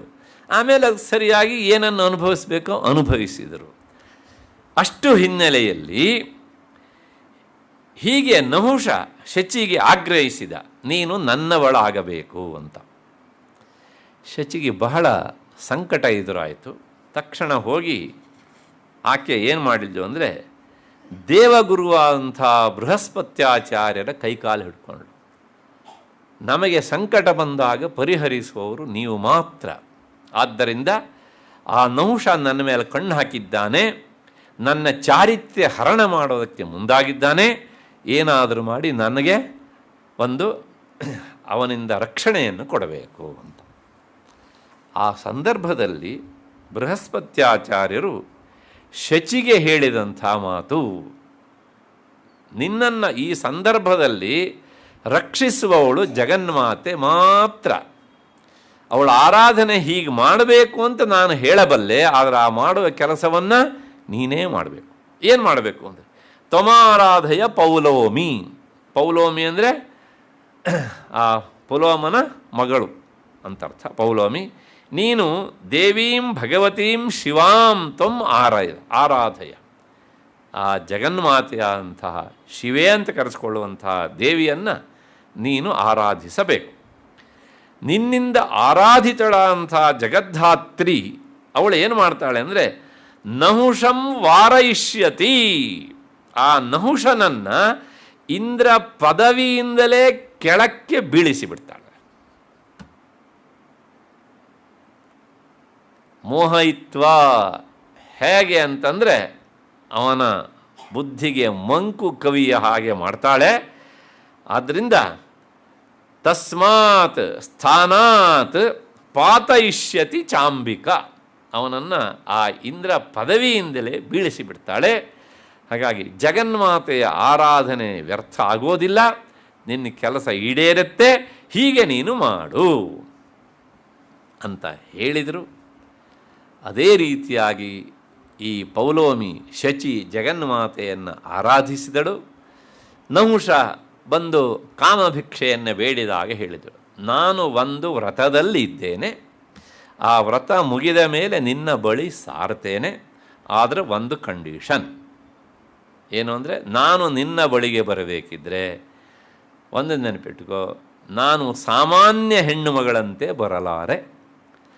ಯಾಕೆಂದರೆ ನಾನೊಂದು ಗೌರವಯುತವಾದಂಥ ಸ್ಥಾನದಲ್ಲಿ ಇರುವವನಾದ್ದರಿಂದ ನನ್ನನ್ನು ಸಪ್ತ ಋಷಿಗಳು ಪಲ್ಲಕ್ಕಿಯಲ್ಲಿ ಕುಳ್ಳಿರಿಸಿಕೊಂಡು ನಿನ್ನ ಬಳಿಗೆ ಬರಬೇಕು ಅಂತ ಹೇಳಿದರು. ಇವನಿಗೇನ್ರಿ ಅಧಿಕಾರ ಇದೆ, ಕೊಬ್ಬಿದ್ದ ಬೀಗಿದ್ದ ಅಷ್ಟೇ ತಾನೇ, ನಿನ್ನ ವ್ರತ ಆದ ತಕ್ಷಣ ಹೇಳು, ಅವರೇನು ಲಟ್ಕಿ ಹೊಡೆದು ಬರ್ತಾರೆ, ಯಾರು ಸಪ್ತ ಋಷಿಗಳು ಅಂದ. ಮಗದಲೇ ಬೃಹಸ್ಪತ್ಯಾಚಾರ್ಯರು ಹೇಳಿದ್ದಾರೆ ಮೋಹಯಿಷ್ಯತಿ ಪಾತಯಿಷ್ಯತಿ ಅಂತ. ಜಗನ್ಮಾತೆ ಆರಾಧನೆ ಆಯಿತು. ಇವಳು ಆರಾಧನೆ ಮಾಡಿದಷ್ಟು ಅವನ ಬುದ್ಧಿಗೆ ಹೆಚ್ಚೆಚ್ಚು ಮಂಕು ಕವಿಯಿತು. ಆಮೇಲೆ ಮತ್ತೆ ಆಗ್ರಹಿಸಿದ ವ್ರತ ಆಗಿತ್ತು. ಸಪ್ತಋಷಿಗಳಿಂದ ಹೊರಲ್ಪಟ್ಟಂತಹ ರಥದಲ್ಲಿ ನೀನು ನನ್ನ ಹತ್ರ ಬರಬೇಕು, ನಾನು ನಿನ್ನ ಹತ್ರ ಬರೋದಲ್ಲ, ಕ್ಷಮಿಸಬೇಕು, ನಹುಷ ನೀನು ನನ್ನ ಹತ್ರ ಬರಬೇಕು. ಯಾರಿಂದ ಹೊರಲ್ಪಟ್ಟ ಪಲ್ಲಕ್ಕಿಯಲ್ಲಿ ಕುಳಿತು? ಸಪ್ತರ್ಷಿಗಳಿಂದ ಹೊರಲ್ಪಟ್ಟಂಥ ಪಲ್ಲಕ್ಕಿಯಲ್ಲಿ ಕುಳಿತು ಏರಿದ. ಸಪ್ತರ್ಷಿಗಳನ್ನು ಆಗ್ರಹಿಸಿದ, ಆಜ್ಞೆ ಮಾಡಿದ. ಅಂದರೆ ಈ ದೇಶದಲ್ಲಿ ಜ್ಞಾನಿಗಳನ್ನು ಮನಬಂದಂತೆ ಬಳಸಿಕೊಳ್ಳುವಂಥ ಕ್ರಮ ಈಗಿನದಷ್ಟೇ ಅಲ್ಲ, ಆ ಕಾಲದಲ್ಲೂ ಇತ್ತು. ನಹುಷ ಬಡಬಡಾಯಿಸ್ತಾ ಇದ್ದ ಶಚಿ ಹತ್ರ ಹೋಗಬೇಕು ಅಂತ. ಮುಂದುಗಡೆಗೆ ಆ ಅಂಗಿರಸ ಮಹರ್ಷಿಗಳು ಪಲ್ಲಕ್ಕಿಯ ಕೊಂಬನ್ನು ಹೊತ್ತಿದ್ರು. ಅವರು ಸ್ವಲ್ಪ ಕುಳ್ಳಾಗಿದ್ದರು, ಹಾಗಾಗಿ ಅವರ ಹೆಜ್ಜೆ ಹತ್ತತ್ರ ಹಾಕ್ತಿದ್ರು. ಇವನಿಗೆ ಅವಸರ, ಹೋಗಬೇಕು ಬೇಗ ಅಂತೇಳಿ. ಕೊನೆಗೆ ಏನು ಮಾಡ್ತಾನೆ ಅಂದರೆ ಸರ್ಪ ಸರ್ಪ ಸರ್ಪ ಅಂದರೆ ಬೇಗ ಹೋಗು ಬೇಗ ಹೋಗು ಅಂತ ಒಂದು ಅರ್ಥ. ಇನ್ನೊಂದು ಅರ್ಥ ಆಮೇಲೆ ಹೇಳ್ತೇನೆ. ಆದರೆ ಏನಾಯಿತು ಕೇಳಿದರೆ, ಅವರು ಎಷ್ಟು ಹೆಜ್ಜೆ ಹಾಕಿದರೂ ಸಹ ಅಷ್ಟು ವೇಗವಾಗಿ ಹೋಗ್ಲಿಕ್ಕೆ ಆಗ್ತಾ ಇಲ್ಲ, ಯಾಕೆಂದರೆ ಆಳ್ತನ ಚಿಕ್ಕದಾಗಿತ್ತು ಹೀಗೆ ಅಂತ. ಕೊನೆಗೆ ಏನಾಯಿತು, ಇವರು ಬೇಗ ಹೋಗೋದಿಲ್ಲ ಅಂಥೇಳಿ ತನ್ನ ಕಾಲಿಂದ ಅವರಿಗೆ ಒದ್ದುಬಿಟ್ಟ. ಈಗ ನನಗೆ ಸರ್ಪ ಸರ್ಪ ಅಂತ ಹೇಳ್ತಿದ್ದೀಯ, ಸರ್ಪೋಭವ ಅಂತ ಹೇಳಿಬಿಟ್ರು ಅವರು. ನೀನು ಸರ್ಪವೇ ಆಗಿಬಿಡು ಅಂತ. ಸರ್ಪ ಆಗಿ ಪಲ್ಲಕ್ಕಿಯಿಂದ ಕೆಳಕ್ಕೆ ಉರುಳಿದ. ಜಗನ್ಮಾತೆಯ ಆರಾಧನೆ ವ್ಯರ್ಥ ಆಗಲಿಲ್ಲ. ಸೂಚನೆ ಕೊಟ್ಟಂಥ ಬೃಹಸ್ಪತ್ಯಾಚಾರ್ಯರ ಮಾತೂ ಸಹ ಅದು ವ್ಯರ್ಥ ಆಗಲಿಲ್ಲ. ಶಚಿಯ ಚಾರಿತ್ರ್ಯ ಭಂಗವೂ ಆಗಲಿಲ್ಲ. ಜಗನ್ಮಾತೆಯ ಆರಾಧನೆ ಸಫಲವಾಯಿತು. ಅಷ್ಟು ಹಿನ್ನೆಲೆಯಲ್ಲಿ ಶಚಿ ಮುಖ್ಯ ಅಮರವಧೂ ಸೇವಿತ ಅಂದರೆ ಇಂತಹ ಸಂಕಟ ಬಂದಂಥ ಸಂದರ್ಭದಲ್ಲಿ ಜಗನ್ಮಾತೆಯ ಆರಾಧನೆ ಅದು ಪ್ರತಿಯೊಬ್ಬರಿಗೂ ಸಹ ಕೈ ಹಿಡಿತದೆ ಅಂತ. ವಿದ್ಯಾರಣ್ಯರು ಒಂದು ಮಾತನ್ನು ಹೇಳ್ತಾರೆ, ನ ಮಂತ್ರನ್ನೋ ಯಂತ್ರಂ ತದಪಿ ಚ ನಜಾನೆ ಸ್ತುತಿಮಹೋ. ಅಮ್ಮ, ನನಗೆ ನಿನ್ನ ಮಂತ್ರ ಗೊತ್ತಿಲ್ಲ, ನಿನ್ನ ಯಂತ್ರವೂ ಗೊತ್ತಿಲ್ಲ, ನಿನ್ನ ಸ್ತುತಿ ಮಾಡೋದು ಹೇಗೆ ಅನ್ನೋದೂ ಗೊತ್ತಿಲ್ಲ. ನಮಂತ್ರನ್ನೋ ಯಂತ್ರನ್ನೋ ತದಪಿ ಚ ನಜಾನೆ ಸ್ತುತಿಮಹೋ ನಜಾನೆ ಮುದ್ರಾಸ್ತೆ. ನಿನಗೆ ಸಂಬಂಧಪಟ್ಟಂಥ ಬೇರೆ ಬೇರೆ ಮುದ್ರೆಗಳೂ ನನಗೆ ಗೊತ್ತಿಲ್ಲ. ಮತ್ತು ಇದ್ಯಾವುದೂ ನನಗೆ ಗೊತ್ತಿಲ್ಲ ಅಂತ ನಿಜವಾಗಿ ಪ್ರಾಮಾಣಿಕನಾಗಿ ನಿನ್ನ ಎದುರಿನಲ್ಲಿ ನನಗೆ ಗೊತ್ತಿಲ್ಲ ಅಂತ ನಾನು ನನ್ನ ಹೃದಯವನ್ನು ಕರಗಿಸಿಕೊಂಡು ಅಳೋದಕ್ಕೂ ನನಗೆ ಬರೋದಿಲ್ಲ. ಈ ಮಾತನ್ನು ಕೇಳಿದಾಗ ಬಹಳಷ್ಟು ಜನರಿಗೆ ಆಶ್ಚರ್ಯ ಆಗ್ತದೆ. ಯಾವ್ಯಾವುದಕ್ಕೂ ಅಳೋದಕ್ಕೆ ಬರುತ್ತ್ರಿ ನಮಗೆ? ಭಗವದ್ವಿಷಯಕವಾಗಿ ನನ್ನ ಆರಾಧನೆ ಸಾದ್ಗುಣ್ಯವಾಗಲಿಲ್ಲ, ಸಾರವತ್ತಾಗಲಿಲ್ಲ ಅಂತ ಎಷ್ಟು ಜನ ಅಳ್ತಾರ್ರಿ. ಹಾಗೆ ಅಳಬೇಕಿದ್ರೆ ಅವನ ಸಂಸ್ಕಾರ ಬಹಳ ದೃಢವಾಗಿರಬೇಕು. ಹಾಗಾಗಿ ಆ ಭಕ್ತ ಹೇಳ್ತಾನೆ, ನನಗೆ ನಿನ್ನ ವಿಷಯದಲ್ಲಿ, ನಿನ್ನ ಮಹಿಮಾತಿಶಯದ ಎದುರಿನಲ್ಲಿ ನನ್ನ ಕುಬ್ಜತನವನ್ನು ನೆನಪಿಸಿಕೊಂಡು ಅಳೋದಕ್ಕೂ ಬರೋದಿಲ್ಲಮ್ಮ. ಹಾಗಿದ್ರೆ ನನಗೇನು ಗೊತ್ತು ಅಂದರೆ ಒಂದು ಮಾತ್ರ ಗೊತ್ತು. ಏನು ಗೊತ್ತು ಅಂತ ಕೇಳಿದರೆ, ನಿನ್ನನ್ನು ಅನುಸರಿಸಿದರೆ ನೀನು ಅನುಸರಿಸುವವರ ಕಷ್ಟವನ್ನು ಪರಿಹರಿಸ್ತೀಯೇ ಅನ್ನೋದು ಮಾತ್ರ ಗೊತ್ತು ನನಗೆ. ಅದು ಮಾತ್ರ ನನಗೆ ಗೊತ್ತು. ತ್ವದನುಸರಣಂ ಕ್ಲೇಶಹರಣಂ, ಇದೊಂದು ಮಂತ್ರ ಅಂತ ಅಂದ್ಕೋಬಿಡಿ. ತ್ವದನುಸರಣಂ, ನಿನ್ನನ್ನು ಅನುಸರಿಸುವುದು ಭೌತಿಕವಾಗಿ ಅಲ್ಲ, ಮಾನಸಿಕವಾಗಿ. ಅದೇನು ಮಾಡುತ್ತೆ ಕೇಳಿದರೆ ಕ್ಲೇಶವನ್ನು ಪರಿಹರಿಸ್ತದೆ. ಇದು ಒಂದು ರೀತಿಯ ಮಾಟೋ, ಪ್ರತಿಜ್ಞಾವಾಕ್ಯ ಇದ್ದ ಹಾಗೇನೆ. ಹಾಗಾಗಿ ಆ ಅಚಲವಾದಂಥ ವಿಶ್ವಾಸದಿಂದ ಅವಳನ್ನು ಆರಾಧಿಸಿದಾಗ ನಮ್ಮ ಆರಾಧನೆ ಸಫಲವಾಗ್ತದೆ ಅನ್ನೋದಕ್ಕೆ ಈ ಮಾತು ಮತ್ತು ಈ ಮಾತಿಗೆ ಪುಷ್ಟಿಯನ್ನು ಕೊಡುವಂಥ ಶಚಿ ಮುಖ್ಯ ಅಮರವಧೂ ಸೇವಿತಾಯೈ ನಮೋ ನಮಃ. ಇಲ್ಲಿ ಶಚಿ ಮುಖ್ಯ ಅಮರವಧು, ಶಚಿಯೇ ಮೊದಲಾದ ಅಂತ ಉಂಟು. ಇನ್ಯಾರು ಕೇಳಿದರೆ ಲೋಪಾಮುದ್ರ, ಅಗಸ್ತ್ಯರ ಪತ್ನಿ. ಅವಳು ಏನು ಸಂಕಟ ಬಂದು ಜಗನ್ಮಾತೆಯನ್ನು ಆರಾಧಿಸಿದ, ಸಹಜವಾಗಿ ಅವಳು ಆರಾಧಿಸಿದ್ದಾಳೆ. ಹಾಗೆಯೇ ಸಾವಿತ್ರಿ, ಅವಳೂ ಸಹ ಜಗನ್ಮಾತೆಯನ್ನು ಆರಾಧಿಸಿದ್ದಾಳೆ. ಹೀಗೆ ಮತ್ತು ಸುಕನ್ಯಾ, ಚವನನ ಪತ್ನಿ, ಅವಳೂ ಸಹ ಜಗನ್ಮಾತೆಯನ್ನು ಆರಾಧಿಸ್ತಾಳೆ. ಹೀಗೆ ಜಗನ್ಮಾತೆಯ ಆರಾಧನೆಯನ್ನು ಮಾಡಿದವರ ಪಟ್ಟಿಯನ್ನು ನೋಡ್ತಾ ಹೋದರೆ ದಂಡು ದಂಡಾಗಿ ನಮಗೆ ಸಿಗತ್ತೆ. ಆ ಹಿನ್ನೆಲೆಯಲ್ಲಿ ಶಚಿ ಮುಖ್ಯ ಅಮರವಧೂ ಸೇವಿತಾಯೈ ನಮೋ ನಮಃ ಅಂತ ಇಲ್ಲಿಗೆ ಈ ನಾಮದ ವಿವರಣೆ ಆಯಿತು. ಭಾಳ ಹೊತ್ತಾಗ್ಬಿಡ್ತು ಇದೊಂದು ನಾಮಕ್ಕೆ ವಿವರಣೆ. ಮತ್ತು ಮುಂದಿನ ನಾಮ ಲೀಲಾಕಲ್ಪಿತ ಬ್ರಹ್ಮಾಂಡ ಮಂಡಲಾಯೈ ನಮೋ ನಮಃ. ಲೀಲೆಯಿಂದ ಸೃಷ್ಟಿಸಿದ ಬ್ರಹ್ಮಾಂಡ ಸಮುದಾಯದವಳು, ಅಂದರೆ ಬ್ರಹ್ಮಾಂಡ ಸಮುದಾಯವನ್ನೇ, ಎಷ್ಟಿದೆ ಬ್ರಹ್ಮಾಂಡ? ಸುಮಾರು 14 ಅಂತ ಹೇಳತ್ತೆ. ಅಂಥ ಬ್ರಹ್ಮಾಂಡ ಸಮುದಾಯಗಳನ್ನು ಅತ್ಯಂತ ಲೀಲೆಯಿಂದ ಅವಳು ಸೃಷ್ಟಿಸ್ತಾಳಂತೆ. ಅಂದರೆ ಏನು? ನಮಗೆ ಒಂದು ಕೆಲಸ ಮಾಡಬೇಕಿದ್ರೆ, ಏನೋ ಒಂದು ಮುಂದಿನ ವಾರ ನಮ್ಮ ಮನೇಲಿ ಏನೋ ಒಂದು ಫಂಕ್ಷನ್ ಇದೆ, ಒಂದು 15-20 ಜನ ಬರ್ತಾರೆ. ನಮಗೆ ಇವತ್ತಿಂದಲೇ ಟೆನ್ಷನ್ನು ಅಲ್ವಾ? ಅಡುಗೆಯವ್ರಿಗೆ ಹೇಳಬೇಕಲ್ಲಪ್ಪ, ಅವನೇನಾದ್ರು ಬರ್ತೀನಿ ಅಂತ ಕೈ ಕೊಟ್ಟರೆ ಅದೊಂದು ಟೆನ್ಷನ್ನು. ತರಕಾರಿ ತರಬೇಕಲ್ಲಪ್ಪ, ಆಮೇಲೆ ಇವನು ಸರಿಯಾಗಿ ಅಡುಗೆ ಮಾಡಬೇಕಲ್ಲಪ್ಪ, ಆಮೇಲೆ ಬರ್ತೇನೆ ಹೇಳಿದ್ರಲ್ಲ ಬರದೇ ಇದ್ದರೆ ನಾವು ಇವರಿಗೆ ಒಂದು ಸಂಖ್ಯೆ ಹೇಳೋದು, ಅವ್ರ ಅಡುಗೆ ಒಂದಿಷ್ಟು ಮಾಡೋದು, ರಾಶಿಯಾಗಿ ಇವರು ಬರೋ ನೆಂಟರು ಚಕ್ಕರ್ ಹಾಕಿದರೆ, ಹೀಗೆ ಒಂದಲ್ಲ ಎರಡಲ್ಲ ರೀ, ಟೆನ್ಷನ್. ನಮಗೆ ಟೆನ್ಷನ್ ಇಲ್ಲದೆ ಯಾವ ಕೆಲಸವನ್ನು ಮಾಡೋದಕ್ಕೆ ಆಗೋದಿಲ್ಲ. ಆಗತ್ತಾ? ಅದು ಜಗನ್ಮಾತೆ ಈ ಬ್ರಹ್ಮಾಂಡ ಸಮುದಾಯವನ್ನು ಸೃಷ್ಟಿ ಮಾಡಬೇಕಿದ್ರೂ ಸಹ ಅವಳಿಗೆ ಯಾವುದೇ ಟೆನ್ಷನ್ ಇಲ್ಲ, ಕೂಲ್ ಅಷ್ಟೆ. ಅದು ಹೇಗ್ರಿ ಅಂದರೆ ಅದು ಕೆಲವು ಜನರ ಸ್ವಭಾವ, ಅದು ದೈವೀದತ್ತವಾಗಿ ಮಾತ್ರ ಬರಬೇಕು. ಅಂದರೆ ಅಲ್ಲೂ ಆ ದೈವಾಂಶ ಇದ್ದರೆ ಮಾತ್ರ ಸಾಧ್ಯ, ಅಲ್ದಿರ ಆಗೋದಿಲ್ಲ. ಹೀಗೆ ಹಾಗಿದ್ರೆ ಜಗನ್ಮಾತೆ ಅಷ್ಟು ಸುಲಭವಾಗಿ ಹೇಗೆ ಮಾಡ್ತಾಳೆ ಅಂತಂದರೆ, ಆಚಾರ್ಯರು ಸೌಂದರ್ಯ ಲಹರಿಯಲ್ಲಿ ಒಂದು ಮಾತು ಹೇಳ್ತಾರೆ.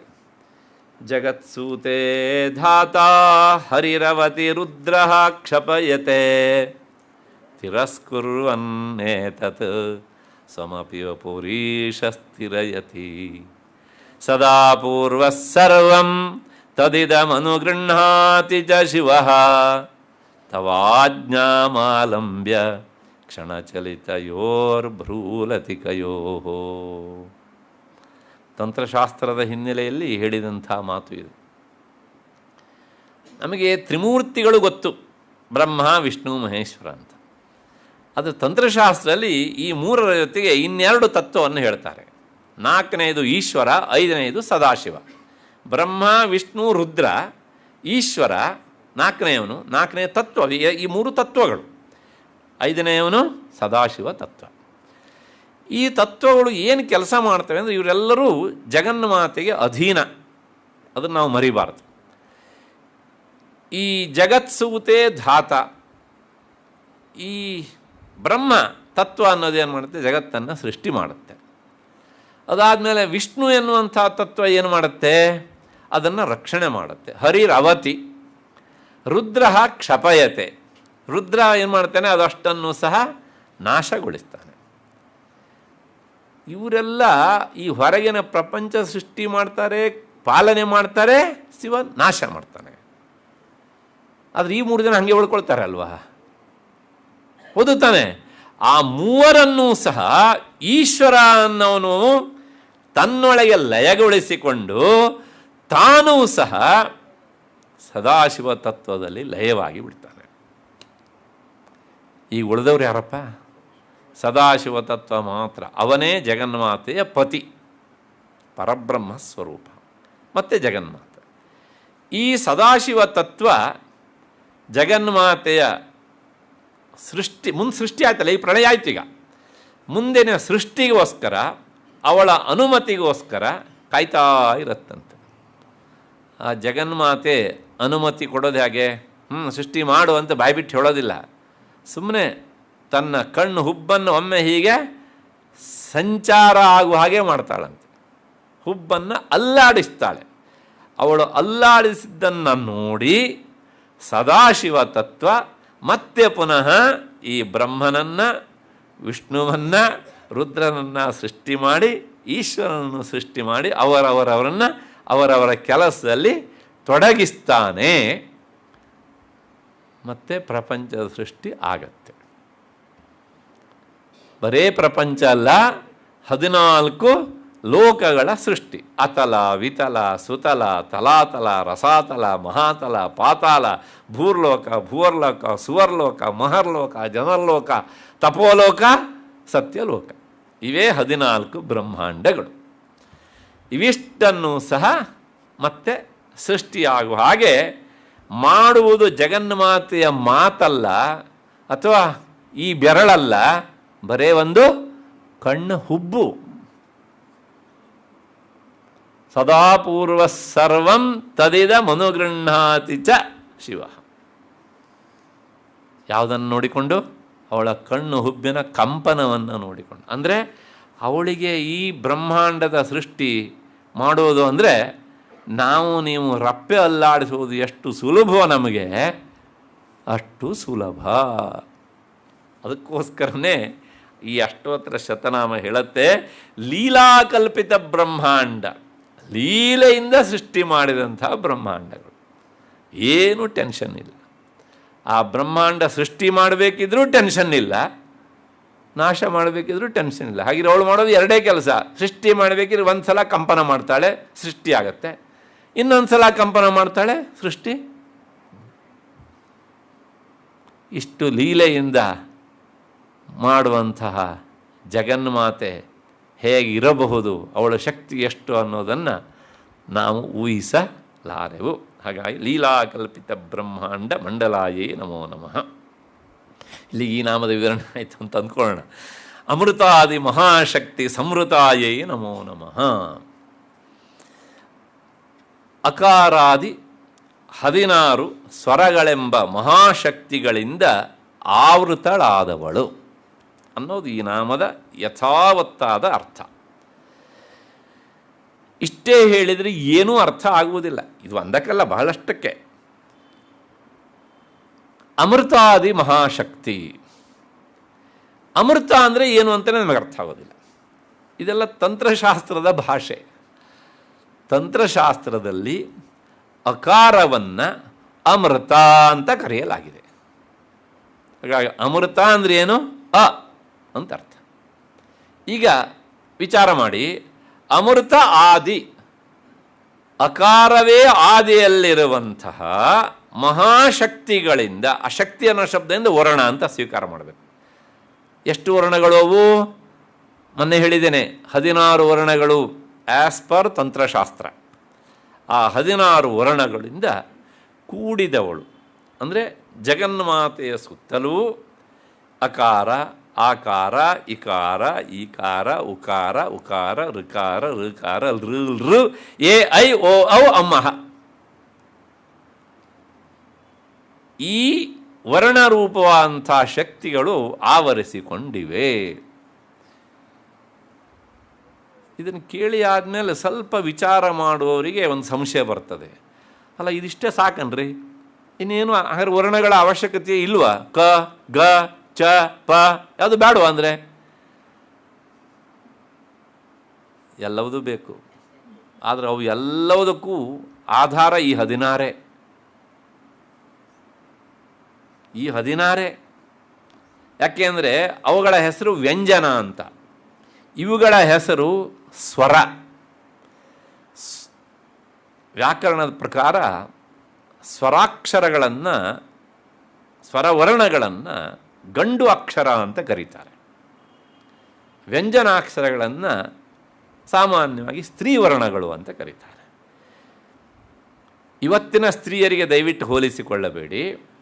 ಅಂದು ಈ ಅಕ್ಷರಗಳು ನಿರ್ಮಾಣ ಆಗುವ ಕಾಲದಲ್ಲಿ ಇದ್ದದ್ದನ್ನು ಇಟ್ಕೊಂಡು ಹೇಳಿದ್ದಾರೆ. ಅದನ್ನು ವ್ಯಂಜನಗಳು ಯಾವಾಗಲೂ ಪರಾವಲಂಬಿಗಳು ಉಚ್ಚಾರಣೆಯ ವಿಷಯದಲ್ಲಿ, ಸ್ವರಗಳು ಪರಾವಲಂಬಿ ಅಲ್ಲ. ನೋಡಿ, ಅಕಾರವನ್ನು ನಾವು ಅ ಅಂತ ಹೇಳ್ಬೋದು, ಆದರೆ ಕಕಾರವನ್ನು ಹೇಳಬೇಕಿದ್ರೆ ಕ ಇಷ್ಟೇ ಹೇಳಬೇಕು, ಅದು ವ್ಯಂಜನ. ಅದನ್ನು ಕ ಅಂತ ಹಿಂಗೆ ಹೇಳಬೇಕು ಅಂದರೆ ಅದ್ರ ಜೊತೆಗೆ ಏನಾಗಬೇಕು? ಅಕಾರ ಸೇರಿರಬೇಕು. ಕಿ ಅಂತ ಹೇಳಬೇಕು ಅಂದರೆ ಕ ಪ್ಲಸ್ ಇ, ಕಿ. ಕೌ ಅಂತ ಹೇಳಬೇಕು ಅಂದರೆ ಕ ಪ್ಲಸ್ ಔ, ಕೌ. ಅಲ್ಲದೆ ಎಲ್ಲದಕ್ಕೂ ಅದು ಮೊದಲಿನ ಕೊನೆಯವರೆಗೂ ಕ ಕ ಕ ಕ ಕ ಕ ಇಷ್ಟೇ ಹೇಳ್ಕೊಂಡು ಹೋಗ್ಬೇಕು. ವ್ಯಂಜನಗಳಲ್ಲಾಗುವ ಬದಲಾವಣೆಗೂ ಉಚ್ಚಾರಣೆಯ ಸುಲಭ ಸಾಧ್ಯಕ್ಕೂ ಯಾವುದು ಕಾರಣ? ಸ್ವರಗಳೇ. ಹಾಗಾಗಿ ಅವುಗಳ ಹೆಸರು ಸ್ವಯಂ ರಾಜಂತೆ ಇತಿ ಸ್ವರಾಹ. ತಾನೇ ತಾನಾಗಿ ಅವು ವಿರಾಜಮಾನವಾಗಿವೆ ಈ ಅಕ್ಷರಗಳು. ಅದಕ್ಕೋಸ್ಕರ ತಂತ್ರಶಾಸ್ತ್ರ ಈ 16 ಅಕ್ಷರಗಳನ್ನು ಇಟ್ಕೊಂಡು ಅಕಾರಾದಿ 16 ಸ್ವರಗಳೆಂಬಂಥ ಮಹಾಶಕ್ತಿಗಳಿಂದ, ಇವು ನಿಜವಾಗಿ ಶಕ್ತಿ ಅಕ್ಷರಗಳು. ಅಂದರೆ ಅಷ್ಟು ಶಕ್ತಿ ಉಂಟು. ಅಂದರೆ ಸರಿಯಾಗಿ ಉಚ್ಚಾರಣೆ ಮಾಡಲಿಕ್ಕೆ ಕಷ್ಟವಾಗುವಂತಹ ವ್ಯಂಜನಾಕ್ಷರಗಳನ್ನು ಸರಿಯಾಗಿ ಉಚ್ಚರಿಸುವ ಹಾಗೆ ನಮಗೆ ಶಕ್ತಿ ಮಾಡಿಕೊಡ್ತಾವಲ್ಲವು. ಅಂದರೆ ಅವುಗಳಿಗೆ ಶಕ್ತಿ ಇರಬೇಕಲ್ವ. ಮತ್ತಷ್ಟೇ ಅಲ್ರಿ, ನೀವು ಯಾವುದೇ ವ್ಯಂಜನ ತಗೊಳ್ಳಿ, ವಾಸ್ತವಿಕವಾಗಿ ಕ, ಖ, ಗ, ಘ, ङ, ಚ, ಚ, ಜ, ಜ, ಞ, ಟ, ಟ, ಡ, ಡ, ಣ, ತ, ತ, ದ, ದ, ನ, ಪ, ಪ, ಬ, ಬ, ಯ, ರ, ಲ, ವ, ಶ, ಷ, ಸ, ಹ, ಳ ಇಷ್ಟಿತ್ತು. ಇದು ಯಾವುದೇ ಆ ಆಗುವುದು, ಈ ಆಗುವುದು ಅಂದರೆ ಳ, ಳಿ, ಳು, ಳೆ, ಳೈ, ಇದು ಯಾವೆಲ್ಲವೂ ಸಹ ಆಗೋದು ಯಾವುದನ್ನು ಅವಲಂಬಿಸಿಕೊಂಡು? ಸ್ವರಗಳನ್ನು ಅವಲಂಬಿಸಿಕೊಂಡು. ಆದ್ದರಿಂದ ಮೂಲಭೂತವಾದವುಗಳು ಈ 16. ಅದಕ್ಕೋಸ್ಕರ ಅಮೃತಾದಿ ಮಹಾಶಕ್ತಿ ಸಂವೃತ. ಇಂತಹ ಈ 16 ಅಕ್ಷರ ವರ್ಣ ಅಂತ ಕರೆಸಿಕೊಳ್ಳುವಂಥ ಈ ಶಕ್ತಿಗಳಿಂದ ಕೂಡಿದವಳು ಜಗನ್ಮಾತೆ. ಅವಳೇ ಭಾಷಾರೂಪಿಣಿ ಅಂತ. ಅಷ್ಟು ಹಿನ್ನೆಲೆಯಲ್ಲಿ ಈ ನಾಮದ ವಿವರಣೆ ಆಯಿತು ಅಂತ ಅಂದ್ಕೊಳ್ಳೋಣ. ಮತ್ತು 41ನೆಯ ನಾಮ ಏಕಾತಪತ್ರ ಸಾಮ್ರಾಜ್ಯ ದಾಯಿಕಾಯೇ ನಮೋ ನಮಃ. ಏನು ಹಾಗಂದರೆ, ಆತಪತ್ರ ಅಂತ ಒಂದು ಶಬ್ದ. ಹೀಗಂದರೆ ಶ್ವೇತಛತ್ರ ಅಂತ ಅರ್ಥ. ಆತಪತ್ರ ಅಂದರೆ ಬಿಳ್ಳುಗೊಡೆ ಅಥವಾ ಬಿಳಿ ಬಣ್ಣದ ಕೊಡೆ ಅಂತ ಅರ್ಥ. ಅದಕ್ಕೆ ಶ್ವೇತಛತ್ರ ಅಂತ ಸ್ಪಷ್ಟವಾದಂಥ ಅರ್ಥ. ಯಾಕೆ ಹೇಳಬೇಕು ಅಂದರೆ, ಈ ಶಬ್ದವನ್ನೇ ಬಿಸಿಲನ್ನು ನಾವು ಕಡಿಮೆ ಮಾಡಿಕೊಳ್ಬೇಕು ಅಂತಾದರೆ ನಮ್ಮ ಛತ್ರಿಯ ಮೇಲೆ ಬಿಳಿಯ ಬಣ್ಣ ಇರಬೇಕು. ಕಪ್ಪು ಬಣ್ಣ ಇದ್ದರೆ ಅದು ಅಷ್ಟು ಸರಿಯಲ್ಲ. ಯಾಕೆಂದರೆ ಆ ಕಪ್ಪು ಎನ್ನುವುದು ಬಿಸಿಲನ್ನು ಜಾಸ್ತಿ ಎಳೆದು ನಮಗೆ ಶಾಖವನ್ನು ಹೆಚ್ಚು ಮಾಡುತ್ತದೆ. ಆದರೆ ಅದೇ ಬಿಳಿ ಬಣ್ಣ ಇದ್ದರೆ ಅದೇನು ಮಾಡುತ್ತೆ? ಬಿಸಿಲಿನ ಬೇಗೆಯನ್ನು ಅದು ಕಡಿಮೆ ಮಾಡ್ತದೆ. ಇದು ಇಲ್ಲಿನ ಮಾತಲ್ಲ, ಇದು ಸೈನ್ಸ್ ಹೇಳುವಂಥದ್ದು. ಇದು ನೀವು ತುಂಬ ಬೇಸಿಗೆಯಲ್ಲಿ ಕಪ್ಪು ಬಟ್ಟೆ ಹಾಕ್ಕೊಂಡು ನೋಡಿ ಎಷ್ಟು ಸೆಕೆ ಆಗುತ್ತೆ ಅಂತ, ಬಿಳಿ ಬಟ್ಟೆ ಹಾಕ್ಕೊಂಡು ನೋಡಿ ಅದೇ ಸೆಕೆ ಎಷ್ಟು ಕಡಿಮೆ ಆಗುತ್ತೆ ಅಂತ ಗೊತ್ತಾಗುತ್ತೆ. ಹಾಗಾಗಿ ರಾಜನು ಕುಳಿತುಕೊಳ್ಳುವಂತಹ ಸಿಂಹಾಸನದ ಮೇಲೆ ಯಾವಾಗಲೂ ಸಹ ಶ್ವೇತಛತ್ರವೇ ಇರ್ತಾ ಇತ್ತು. ಮತ್ತು ಕಪ್ಪು ಕೊಡೆ ಅನ್ನುವುದು ಮಳೆಗಾಲಕ್ಕೆ ಮಾತ್ರವೇ ಅಷ್ಟೇ ಹೊರತು ಸಹ ಅದು ಅನಿವಾರ್ಯವಾಗಿ ನಾವು ಅದನ್ನು ಉಪಯೋಗಿಸ್ತೇವೆ ಅಷ್ಟೇ. ಈಗೆಲ್ಲ ಬೇರೆ ಬೇರೆ ಬಣ್ಣದ ಛತ್ರಿಗಳು ಬರೋದನ್ನು ಸಹ ನಾವು ನೋಡ್ತೇವೆ.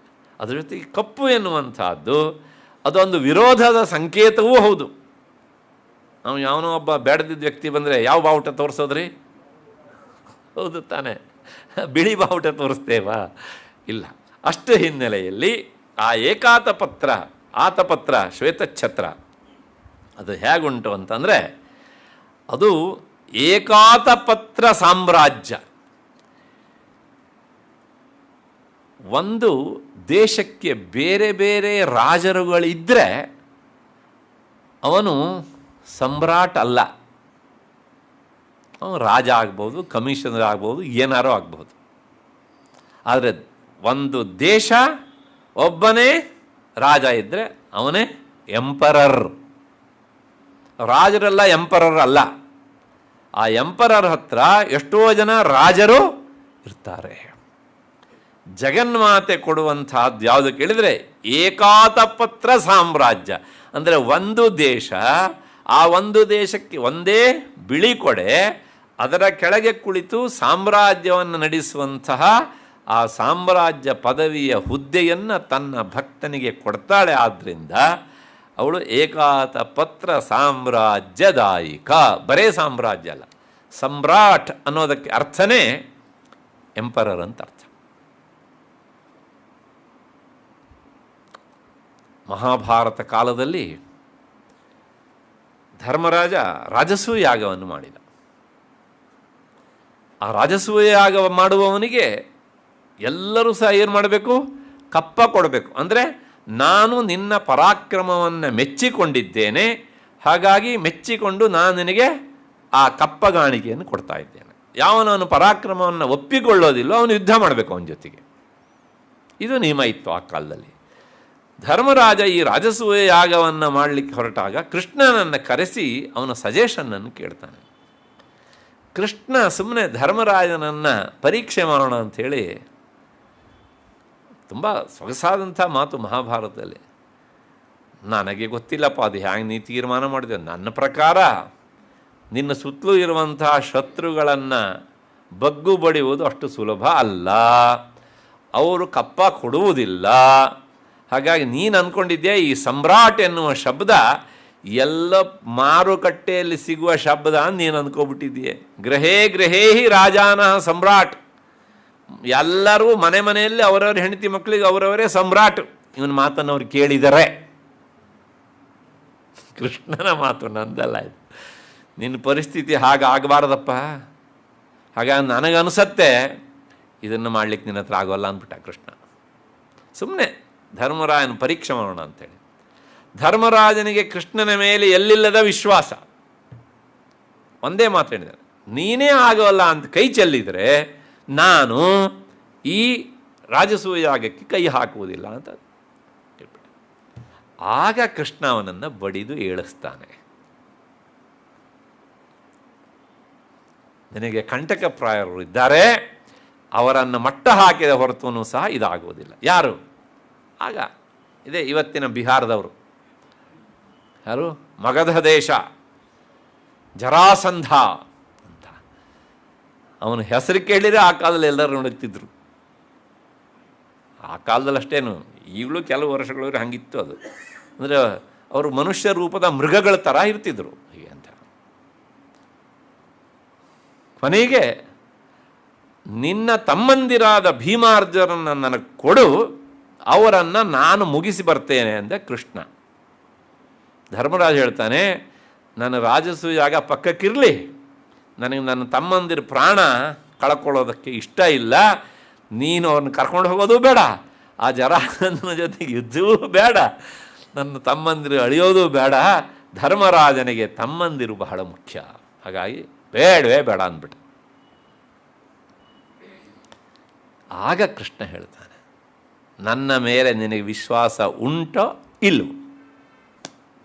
ಈಗೇನು ಹೇಳಬೇಕು ಧರ್ಮರಾಜ?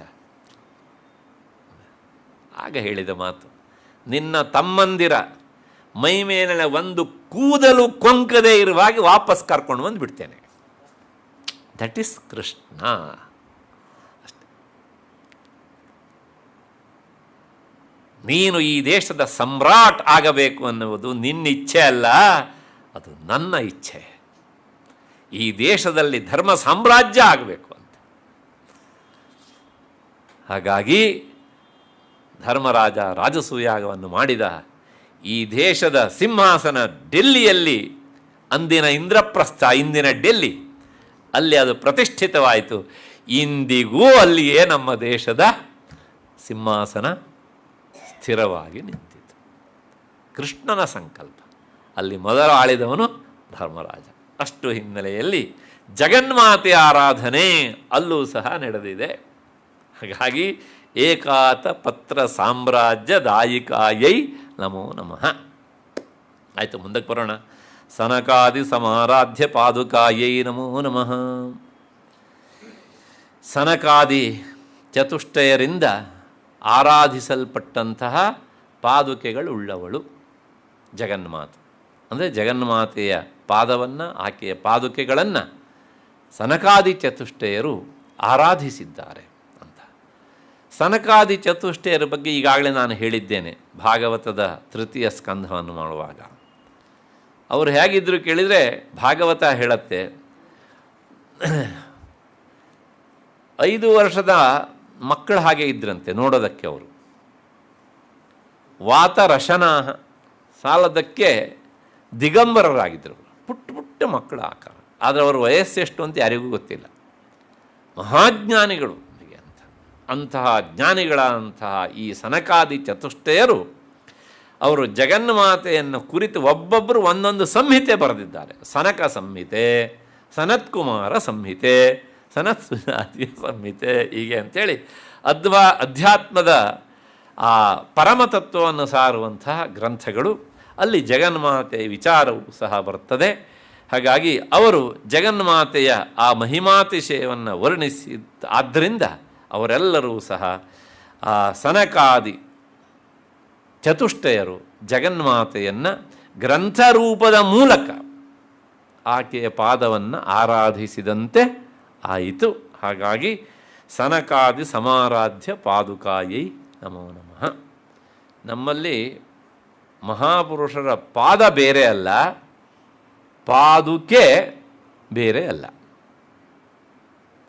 ಹಾಗಾಗಿ ಗುರುಗಳ ಪಾದವೇ ನಮಗೆ ಪಾದುಕಾ ರೂಪದಲ್ಲಿ ಸಿಗ್ತದೆ. ಅವರ ಪಾದುಕೆ ಇದೆ ಅಂದರೆ ಅವರ ಪಾದ, ಅವರ ಅನುಗ್ರಹ, ಅವರ ಸ್ವರೂಪ ನಮ್ಮ ಮನೆಯಲ್ಲಿದೆ ಅಂತ ಅರ್ಥ. ಏಕೆಂದರೆ ಪಾದ ಅನ್ನುವುದಕ್ಕೆ ಒಂದು, ಈ ಫುಟ್ ಅಂತ ಒಂದು ಅರ್ಥ ಆದರೆ ಸಂಸ್ಕೃತದಲ್ಲಿ ಇನ್ನೊಂದು ಅರ್ಥ ಉಂಟು. ಉತ್ತಮಾನಾಂ ಸ್ವರೂಪಂತೂ ಪಾದಶಬ್ದೇನ ಭಣ್ಯತೆ. ಮಹಾತ್ಮರ ಇಡೀ ಸ್ವರೂಪಕ್ಕೆ ಹೆಸರು ಪಾದ ಅಂತ. ನಾನು ತಮಾಷೆಯಾಗಿ ಹೇಳೋದುಂಟು ಕೆಲವು ಸಲ, ಇವತ್ತು ನೀವು ನಮ್ಮನೆಗೆ ಪಾದ ಬೆಳೆಸಬೇಕು ಅಂತ ಒಂದು ದೊಡ್ಡ ಶಬ್ದ ನಾವು ಉದುರಿಸ್ಬಿಡ್ತೇವೆ. ಅದಕ್ಕೆ ಅರ್ಥ ಹೀಗೆ ಮಾಡ್ಬೋದಾ, ನೀವು ನಿಮ್ಮ ಮನೆಯಲ್ಲಿ ಕುಳಿತುಕೊಂಡು ನಿಮ್ಮ ಕಾಲನ್ನು ಮಾತ್ರ ನಮ್ಮನೆಯವರಿಗೆ ಚಾಚಿ ಅಂತ ಹೇಳೋಣವ? ಪಾದ ಬೆಳೆಸಬೇಕು ಅಂತ ನಾನು ಹೇಳಿದ್ದೆ. ಶಬ್ದಶಃ ತಗೊಂಡ್ರೆ ಹಾಗೆ ಹೇಳ್ಬೇಕು ತಾನೆ. ನೀವು ನಿಮ್ಮನೆ ಚೇರ ಹಾಯಾಗಿ ಕೂತಿರಿ, ಪಾದ ಮಾತ್ರ ನಮ್ಮನೆಯವರಿಗೆ ಏನು ಮಾಡಿ ಚಾಚಿಬಿಡಿ. ಹಾಗಿದ್ರಲ್ಲಿ ಏನು ಅರ್ಥ ಮಾಡಬೇಕು? ನಿಮ್ಮ ಇಡೀ ಈ ಸ್ವರೂಪ, ಈ ಆಕಾರ, ಈ ಮೂರ್ತಿ ಅದು ನಮ್ಮನೆಯವರಿಗೂ ಬರಬೇಕು ಅಂತ. ನೋಡಿದ್ರಾ? ಅದಕ್ಕೆ ಅರ್ಥ ಗೊತ್ತಿಲ್ಲ ಅಂದರೆ ಎಷ್ಟು ಅಪಾರ್ಥ ಆಗುತ್ತೆ. ಗೊತ್ತಾದಾಗ ಹಾಂ ಹೌದು, ಉತ್ತಪಾನಾಂ ಸ್ವರೂಪಂತೂ ಮಹಾತ್ಮರ ಇಡೀ ಸ್ವರೂಪ, ಅದಕ್ಕೆ ಪಾದ ಅಂತ ಹೆಸರು. ಇನ್ನು ಪಾದಕ್ಕೆ ಬಂದರೆ ಆ ಪಾದ ಬೇರೆ ಅಲ್ಲ, ಪಾದಕ್ಕೆ ಹಾಕಿಕೊಳ್ಳುವ ಪಾದುಕೆ ಬೇರೆ ಅಲ್ಲ. ನಿಮಗೊಂದು ಸ್ವಾರಸ್ಯ ಹೇಳ್ತೇನೆ. ಭರತ ರಾಮನ ಪಾದುಕೆಯನ್ನು ತಂದ ಅಲ್ವಾ? ನಂದಿಗ್ರಾಮದಲ್ಲಿ ವಾಸ ಮಾಡಿದ. ಒಂದೇ ಒಂದು ವರ್ಷವೂ ಸಹ ಪ್ರಜೆಗಳ ಹತ್ರ ನೀವು ಕರ ಕೊಡೋ ಸಮಯ ಬಂದಿದೆ, ಕರವನ್ನು ಸರ್ಕಾರಕ್ಕೆ ಕಟ್ಟಬೇಕು ಅಂತ ಆ ಸತ್ತೋಲೆ ಇರುತ್ತಲ್ಲ ಸರ್ಕಾರದ್ದು, ಅದನ್ನು ಕಳಿಸ್ಲಿಲ್ಲ. ಓ, ಹಂಗೆ ಹೇಳಬೇಕಾ? ಆಯಿತು, ಮಾಡಿಕೊಡಿ. 14 ವರ್ಷಗಳಲ್ಲಿ ಒಂದೇ ಒಂದು ಸಲನೂ ಸಹ ಇವನ ಸತ್ತುವಲೆ ಸಂಚಾರ ಮಾಡಲೇ ಇಲ್ಲ. ಭರತನ ಆಳ್ವಿಕೆ ಹಾಗಿತ್ತು. ಆದರೆ ಪ್ರಜೆಗಳಿಗೆ ಮನಸ್ಸಿಗೆ ತುಂಬಿದ್ದ, ಇರುವವನು ನಿಮ್ಮನ್ನು ನೋಡಿಕೊಳ್ಳುವವನು ನಾನಲ್ಲ, ನನ್ನ ಅಣ್ಣ ಸಾಕ್ಷಾತ್ ಇಲ್ಲಿದ್ದಾನೆ ಅಂತ. ಹಾಗಾಗಿ 14 ವರ್ಷಗಳ ಕಾಲ ನಮ್ಮ ದೇಶದಲ್ಲಿ ರಾಜ್ಯಭಾರ ಮಾಡಿದ್ದು ಅರ್ಥ ಆಗಬೇಕು ಅಂತ ಹೇಳಬೇಕು. ಆದರೆ ಕೇವಲ 2 ಕಟ್ಟಿಗೆಯ ತುಂಡುಗಳು ಕಣ್ರಿ. ಆ ಕಟ್ಟಿಗೆಯ ತುಂಡುಗಳಿಗೆ ಈ ಯೋಗ್ಯತೆ ಎಲ್ಲಿಂದ ಬಂತ್ರಿ? ರಾಮನ ಪಾದಸ್ಪರ್ಶ. ನಿನ್ನೆ ನಾ ಇದೇ ಮಾತು ಹೇಳಿದ್ದೆ, ಮಹಾತ್ಮರ ಮುಖವನ್ನು ನೋಡಬೇಡ, ಮಹಾತ್ಮರ ಪಾದವನ್ನು ನೋಡು. ವಾಲ್ಮೀಕಿ ಮುನಿಗಳು ಇದನ್ನೆಲ್ಲ ಬಹಳ ರಹಸ್ಯ ಹೇಳ್ತಾರೆ. 14 ಭರತ ರಾಜ್ಯಭಾರ ಮಾಡಲಿಲ್ಲ, ಅವನು ಕೇವಲ ಪಾದುಕೆ ಪೂಜೆ ಮಾಡ್ತಕ್ಕಿದ್ದ. ನನ್ನಿಂದಾಗಿ ಘನಘೋರ ಅನ್ಯಾಯ ಆಗಿದೆ ನಿನಗೆ ಅಂತ ಕಣ್ಣೀರು ಸುರಿಸ್ದ. ಅದನ್ನು ಅವನು ಹೇಗೆ ಬದುಕಿದ ಅನ್ನೋದು ನೋಡಬೇಕ್ರಿ. ಗೋಧಿಯನ್ನು ಗೋಮೂತ್ರದಲ್ಲಿ ಬೇಯಿಸಿ 14 ವರ್ಷ ತಿಂದಿದ್ದಂತೆ ಪುಣ್ಯಾತ್ಮ. ಗೋಮೂತ್ರದಲ್ಲಿ ಬೇಯಿಸಿ, ನನ್ನ ಅಣ್ಣನಿಗೆ ನನ್ನ ಕಡೆಯಿಂದ ಅನ್ಯಾಯ ಆಗಿದೆ, ಇದಕ್ಕೆ ನಾನೇ ಶಿಕ್ಷೆ ಕೊಟ್ಕೊಳ್ಬೇಕು ಅಂತ. ಇಂತಹ ಭ್ರಾತೃ ಸ್ನೇಹವನ್ನು ನಾವು ನೋಡೋದಕ್ಕೆ ಸಾಧ್ಯ, ಊಹೆ ಮಾಡಲಿಕ್ಕೆ ಸಾಧ್ಯ ಉಂಟ? ಅಷ್ಟೇ ಅಲ್ಲ, 14 ವರ್ಷ ಕಳೆದು 1 ದಿನಗಳ ಒಳಗಾಗಿ ನೀನು ಬರೆದಿದ್ರೆ ನಾನು ಅಗ್ನಿ ಪ್ರವೇಶ ಮಾಡ್ತೀನಿ ಅಂತ ಹೇಳಿದ್ದವನು. ಆಂಜನೇಯ ಬರುವಾಗ ಅವನು ರಾಮ ಇನ್ನೂ ಬುದ್ಧಿವಂತವನು. 14 ವರ್ಷ ರಾಜ್ಯಭಾರ ಮಾಡಿದವನೇ ಅಕಸ್ಮಾತ್ತಾಗಿ ಬದಲಾವಣೆ ಆಗಿಬಿಟ್ರೆ, ಯಾಕೆ ನಾವು ನೋಡ್ತೇವಲ್ಲ, ನಾವೆಲ್ಲ ಸಾಮಾನ್ಯ ಜನನಂತೆ ಆಳುವವರು ಅಂತ ಹೇಳಿ ಈಗ ಜೈಲಲ್ಲಿದ್ದರೂ ಅನುಭವಿಸ್ತಾ ಇರ್ತಾರೆ. ಆ ಮಹಿಮೆ ಹಾಗೆ ಮಾಡುತ್ತೆ ಅದು ಅಲ್ವಾ? ಹಾಗೇನಾದ್ರು ಬಂದುಬಿಟ್ರೆ, ಹೋಗಿ ಒಂದು ಸಲ ನೋಡ್ಬಿಟ್ಟಪ್ಪ, ಅವನಿಗೆ ಅಪೇಕ್ಷೆ ಇದ್ದರೆ ಅವನೇ ಮುಂದುವರಿಸಲಿ. ಆ ಮಹಾನುಭಾವ ಅಲ್ಲಿಂದ ಇವನು ಇಲ್ಲಿ ಬಂದಿಲ್ಲ ಅಂತ ಅಗ್ನಿ ಹಾಕ್ಕೊಂಡು ಇನ್ನೇನು ಪ್ರವೇಶ ಮಾಡಬೇಕೆಂದು ಪ್ರದಕ್ಷಿಣೆ ಮಾಡ್ತಿದ್ದಾನೆ. ಆಗ ಹೇಳಿದ ಆಂಜನೇಯಲ್ಲಿದ್ದ, ಮಾಡಬೇಡ, ನಿನ್ನ ಅಣ್ಣ ಬರ್ತಿದ್ದಾನೆ.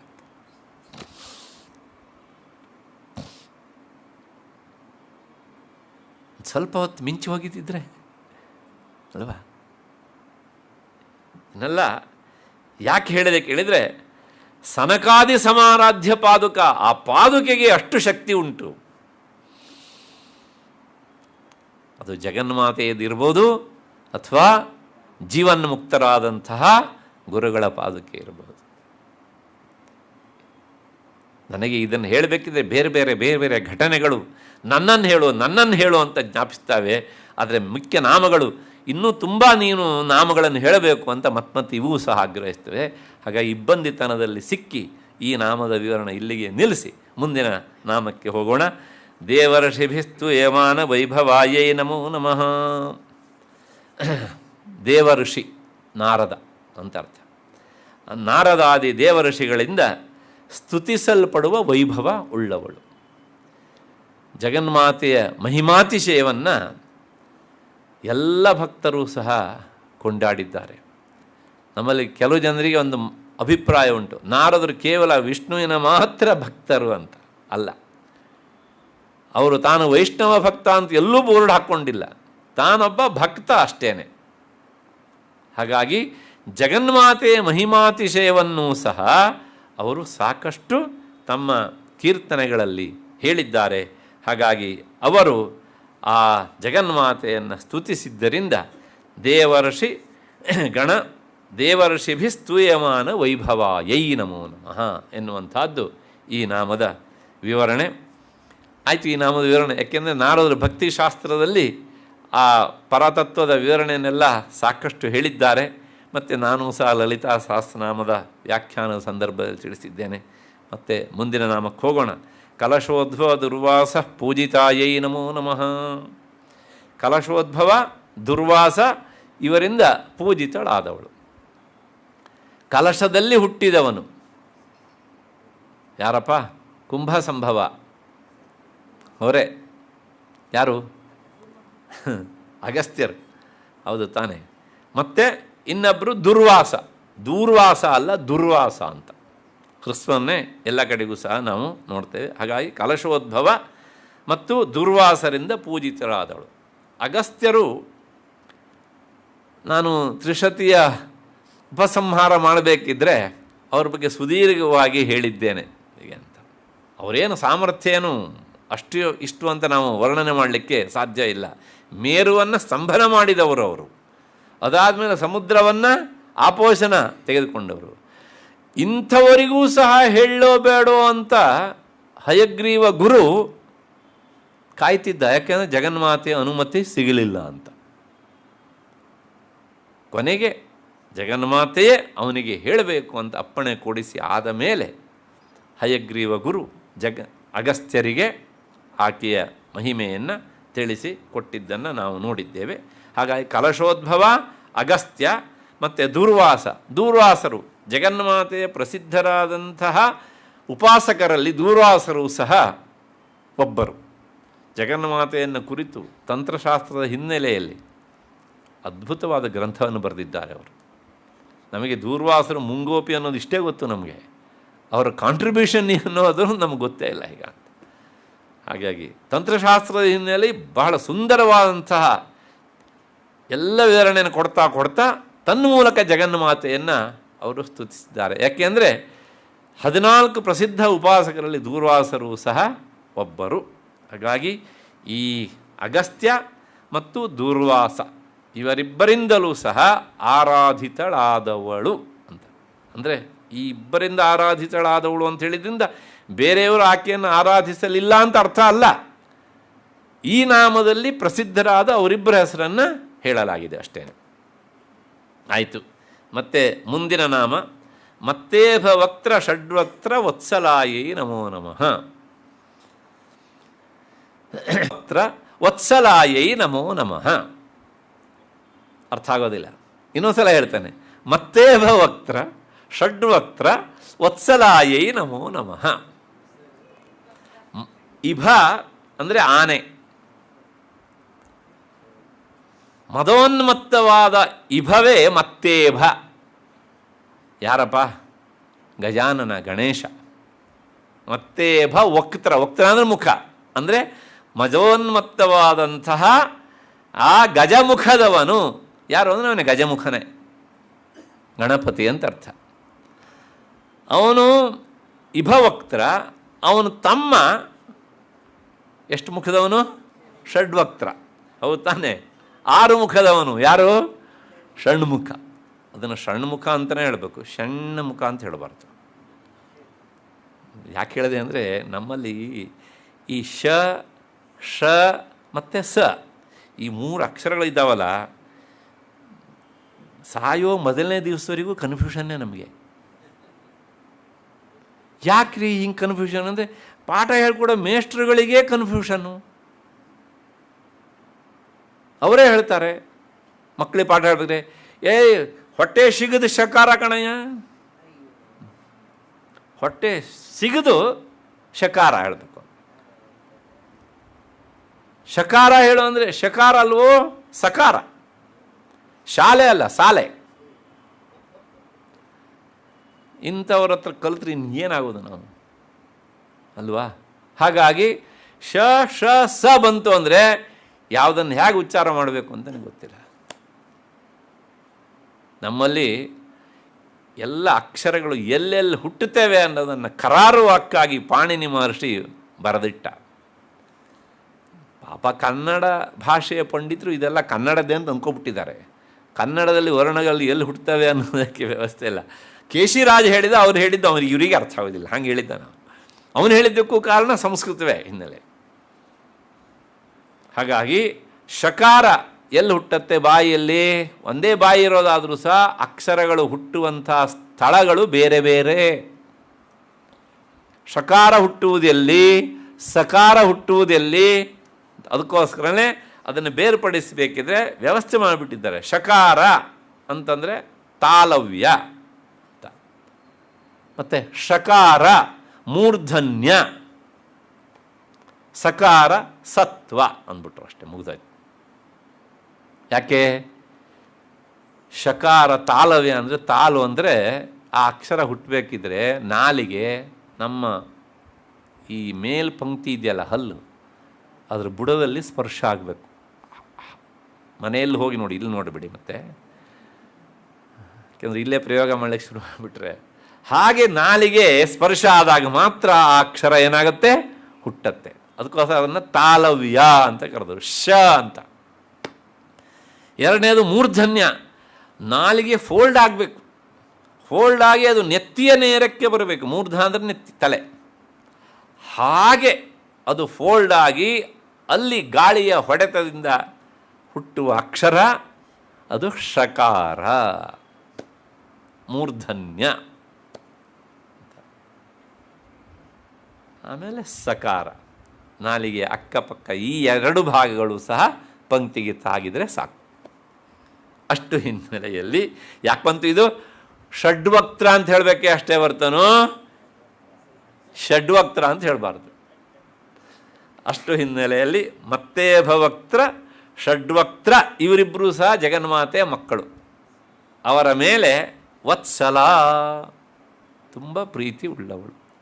ಜಗತ್ತಿನ ಯಾವ ತಾಯಿಗೆ ತನ್ನ ಮಕ್ಕಳ ಮೇಲೆ ಪ್ರೀತಿ ಇರೋದಿಲ್ಲರಿ? ಮಕ್ಕಳಿಗೆ ತಾಯಿ ಮೇಲೆ ಪ್ರೀತಿ ಇರ್ತದೆ ಅಂತ ಹೇಳೋದಕ್ಕಾಗೋದಿಲ್ಲ. ಕುಪುತ್ರೋ ಜಾಯೇತ, ಆದರೆ ಕ್ವಚಿದಪಿ ಕುಮಾತಾ ನ ಭವತಿ.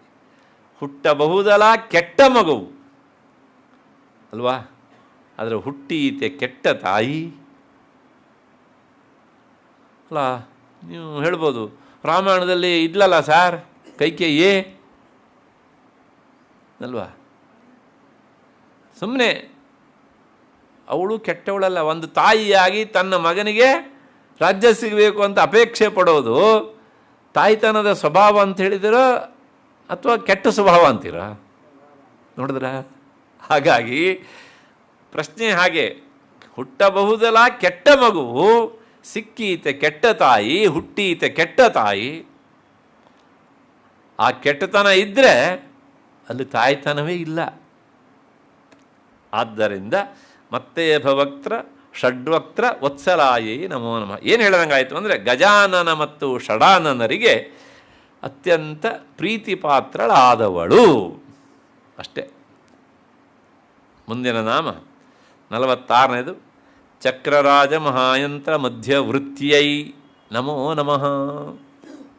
ಚಕ್ರರಾಜ ಶ್ರೀಚಕ್ರ, ಆ ಶ್ರೀಚಕ್ರದ ಮಧ್ಯ ಸ್ಥಾನವೇ ಬಿಂದು, ಎಲ್ಲ ಹಿಂದೆ ಹೇಳಿದ್ದೆ. ಅಲ್ಲಿ ಮಧ್ಯವೃತ್ಯೈ, ಈ ಮಧ್ಯವೃತ್ತಿ ಅಂದರೆ ಮಧ್ಯಸ್ಥಾನದಲ್ಲಿ, ವೃತ್ತಿ ಅಂದರೆ ಇರುವಿಕೆ, ಮಧ್ಯದಲ್ಲಿ ಇರುವವಳು.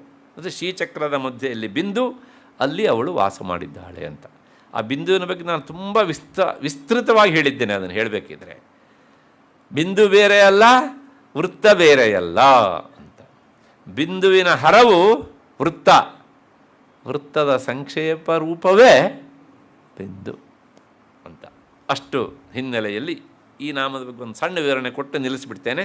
ಏಕೆಂದರೆ ಬಹಳಷ್ಟು ಕಡೆಗೆ ಈ ನಾಮವನ್ನು ಹೇಳುವವರು ಮತ್ತು ಗ್ರಂಥದಲ್ಲಿ ಸಹ ಏನುಂಟುಕೊಂಡಿದ್ರೆ, ಚಕ್ರರಾಜ ಮಹಾಯಂತ್ರ ಮಧ್ಯವರ್ತಿನ್ಯೈ ನಮಃ ಅಂತ ಉಂಟು. ಹೀಗೆ ಹೇಳಿದಾಗ ಒಂದು ತಪ್ಪಾಗತ್ತೆ. ಏನು ಅಂದರೆ ಛಂದಸ್ಸು ಭಂಗವಾಗತ್ತೆ. ಎಣಿಸಿ ಎಷ್ಟಾಗತ್ತೆ ಅಂತ, ಅಕ್ಷರ ಎಣಿಸಿ ಎಷ್ಟಾಗತ್ತೆ ಅಂತ. ಎಷ್ಟು ಅಕ್ಷರ ಇದು, ಎಷ್ಟು ಅಕ್ಷರ ಇರಬೇಕು ಅಂತ ಹೇಳಿದ್ದೀನಿ ನಾನು? 16 ಅಕ್ಷರದ್ದು ಅಂತ ಹೇಳಿದ್ದೇನೆ. ಆದರೆ ಚಕ್ರರಾಜ ಮಹಾಯಂತ್ರ ಮಧ್ಯವರ್ತಿನ್ಯೈ ನಮಃ ಅಂತಂದರೆ ಒಂದು ಅಕ್ಷರ ಲೋಪ ಜಾಸ್ತಿ ಆಗತ್ತೆ, ಹಾಗಾಗಿ ಛಂದೋಭಂಗ ಆಗತ್ತೆ. ಹಾಗಾಗಿ ಅದನ್ನು ಹೇಗೆ ಹೇಳಬೇಕು ಅಂದರೆ ಚಕ್ರರಾಜ ಮಹಾಯಂತ್ರ ಮಧ್ಯ ವೃತ್ಯೈ ನಮಃ ಅಂತ ಹೇಳಬೇಕು. ಅಷ್ಟು ಹಿನ್ನೆಲೆಯಲ್ಲಿ ಮತ್ತೆ ಮುಂದಿನ ನಾಮ ಚಿದಗ್ನಿಕುಂಡ ಸಂಭೂತ ಸುದೇಹಾಯೈ ನಮೋ ನಮಃ. ಜಗನ್ಮಾತೆ ಹೇಗೆ ಪ್ರಕಟಳಾದಳು ಅನ್ನೋದನ್ನು ಲಲಿತಾ ಸಹಸ್ರನಾಮದಲ್ಲಿ ನಾವು ನೋಡಿದ್ದೇವೆ. ಚಿದಗ್ನಿ, ಚಿತ್ ಅಂದರೆ ಜ್ಞಾನ, ಅರಿವು, ಅದೇ ಒಂದು ಕುಂಡ. ಅಲ್ಲಿಂದ ಪ್ರಕಟಳಾದವಳು ಯಾರು? ಜಗನ್ಮಾತೆ. ಹಾಗಾಗಿ ಪ್ರತಿಯೊಬ್ಬ ಉಪಾಸಕನ ಮನಸ್ಸೇ ಒಂದೊಂದು ಕುಂಡ. ಆ ಮನಸ್ಸನ್ನು ವ್ಯಾಪಿಸಿದ ಜ್ಞಾನವೇ ಚಿದಗ್ನಿ. ಅಲ್ಲಿ ಅವಳು ಪ್ರಕಟ ಆಗ್ತಾಳೆ ಉಪಾಸಕನ ಬುದ್ಧಿಗುಹೆಯಲ್ಲಿ ಅಂತ. ಆದ್ದರಿಂದ ಚಿದಗ್ನಿಕುಂಡ ಸಂಭೂತ ಸುದೇಹಾಯಿ ನಮಃ. ಅತ್ಯಂತ ಸುಂದರವಾದಂತಹ ದೇಹದವಳು. ಕುಂಡ ಕೆಳಗಿರುತ್ತೆ, ಹೋಮಕುಂಡ. ನಾವು ನಿಂತಾಗ ಹೀಗೆ ಬಗ್ಗಿ ನೋಡ್ತೇವೆ. ಅಲ್ಲಿಂದ ಎದ್ದು ಬರುವಂತಹ ಆಕಾರದ ಯಾವ ಭಾಗ ಮೊದಲು ಕಾಣುತ್ತೆ ನಮಗೆ? ನನ್ನ ಪ್ರಶ್ನೆ ಅರ್ಥ ಆಗಲಿಲ್ಲ ಅಂತ ಅಂದ್ಕೊಂಡಿದ್ದೇನೆ. ನಾನಿವಾಗ ಇಲ್ಲಿ ನಿಂತಿದ್ದೇನೆ, ಕೆಳಗೆ ಕುಂಡ ಇದೆ. ಆ ಕುಂಡದಿಂದ ಒಂದು ಆಕಾರ ಎದ್ದು ಬರಬೇಕು, ಅದು ಮನುಷ್ಯ ಆಕಾರ ಅಂತ ಅಂದ್ಕೊಳ್ಳಿ. ಆ ಆಕಾರದ ಮೊದಲು ಕಾಣುವ ಭಾಗ ಯಾವುದು? ತಲೆ ಅಲ್ವಾ? ಹೇಳಿರ್ತೇನೆ, ಮನೆಗೆ ಹೋಗಿ ನೋಡಿ. ಆ ಚಿದಗ್ನಿಕುಂಡ ಸಂಭೂತ ಏನು ಆದಮೇಲೆ ಅದಾದಮೇಲೆ ಮುಂದಿನ ನಾಮ ಉಂಟು. ಅದಾದಮೇಲೆ ತಲೆ ಕಾಣುತ್ತಲ್ಲ, ಇಲ್ಲಿಂದ ವರ್ಣನೆ ಶುರು ಆಗುತ್ತೆ. ಭುಜ, ಮೊನ್ನೆನೂ ಹೇಳಿದ್ದೆ, ನಿನ್ನೆನೂ ಹೇಳಿದ್ದೆ, ಇಲ್ಲಿಂದ ಪ್ರಾರಂಭ ಆಗಿ ಅಲ್ಲಿಗೆ ಬರುತ್ತೆ ಅಂತ. ಯಾಕೆ ಕಾರಣ ಗೊತ್ತಾಯ್ತಲ್ಲ? ಆ ಮಂತ್ರದೃಷ್ಟಾರಣ ಅಂಥ ಋಷಿಗೆ, ಉಪಾಸಕನಿಗೆ ಮೊದಲು ಕಣ್ಣಿಗೆ ಕಂಡದ್ದು ಜಗನ್ಮಾತೆ ಯಾವ ಅವಯವ? ತಲೆ. ಹೌದು ತಾನೆ? ಆದ್ದರಿಂದ ಅಲ್ಲಿಂದಲೇ ಮೊದಲ ಸ್ತುತಿ. ಆಚಾರ್ಯ ಶಂಕರರು ಸಹ ಇದೇ ನಿಯಮವನ್ನು ಸೌಂದರ್ಯ ಲಹರಿಯಲ್ಲಿ ಆಕೆಯ ಸೀಮಂತವನ್ನು ವರ್ಣನೆ ಮಾಡುವುದರ ಮೂಲಕ ಪ್ರಾರಂಭಿಸಿದ್ದಾರೆ. ಸೀಮಂತ ಶ್ರೀಮಂತ ಅಲ್ಲ. ಸೀಮಂತ ಅಂದರೆ ಬೈತಲೆ ಅಂತ ಅರ್ಥ. ಹಾಗಾಗಿ ಚಿದಗ್ನಿಕುಂಡ ಸಂಭೂತ ಸುದೇಹಾಯೇ ನಮೋ ನಮಃ. ಆ ಜ್ಞಾನಾಗ್ನಿ ಅನ್ನುವಂಥ ಕುಂಡದಿಂದ ಮೇಲೆದ್ದು ಬಂದಂಥ ಸುಂದರವಾದ ದೇಹದವಳು. ಇಲ್ಲಿಗೆ ಸಮಯ ಆಗ್ತಾ ಇದೆ. ಇವತ್ತು ನಾನು ಎಷ್ಟು ನಾಮ ಅಂತ ಟಾರ್ಗೆಟ್ ಇಟ್ಕೊಂಡಿದ್ನ, 20 ನಾಮ ಅಂತ. ಪ್ರಾಯಶಃ 20ರಲ್ಲಿ ಅರ್ಧದಷ್ಟು ಮಾತ್ರ, ಒಂದು ಸ್ವಲ್ಪ 12-13 ನಾಮಗಳಷ್ಟೇ ಆಗಿವೆ. ದಿನದಿಂದ ದಿನಕ್ಕೆ ಬ್ಯಾಲೆನ್ಸ್ ಜಾಸ್ತಿ ಆಗ್ತಾ ಇದೆ ಅಷ್ಟೇ ಹೊರತು ಸಹ ಗೊತ್ತಿಲ್ಲ ಕೊನೆ ದಿವಸ ಒಂದೇ ಸಲ ಎಷ್ಟು ನಾಮ ಹೇಳಬೇಕಾಗುತ್ತೋ ಅಂತ. ಅಂದರೆ ನಾಳೆ ಅಲ್ಲ ನಾಡಿದ್ದು ಮುಕ್ತಾಯ. ಅಷ್ಟರೊಳಗಡೆಗೆ ಇದನ್ನು ಮುಗಿಸೋದಂತೂ ನಿಚ್ಚಳ. ಯಾಕೆಂದರೆ ಬಹಳಷ್ಟು ನಾಮಗಳ ವಿವರಣೆ ಈಗಾಗಲೇ ಬಂದಿದ್ದಾದ್ದರಿಂದ ಅಲ್ಲಲ್ಲಿ ಅದನ್ನು ಉಲ್ಲೇಖ ಮಾಡ್ತಾ ಹೋಗಿ ನಾಡಿದ್ದು ಮುಕ್ತಾಯಗೊಳಿಸಿಕೊಳ್ಳೋಣ. ಅಲ್ಲಿವರೆಗೆ ನಾಳೆ 6 ಗಂಟೆ ಸೇರಿದಾಗ ಮುಂದಿನ ನಾಮ ಶಶಾಂಕಖಂಡ ಸಂಯುಕ್ತ ಮಕುಟಾಯೈ ನಮೋ ನಮಃ ನಾಮದಿಂದ ಚಿಂತನೆ ಮುಂದುವರಿಸೋಣ. ಅಲ್ಲಿವರೆಗೆ ನಿಮಗೆಲ್ಲ ನಮಸ್ಕಾರ ಮತ್ತು ಕೃತಜ್ಞತೆಗಳು.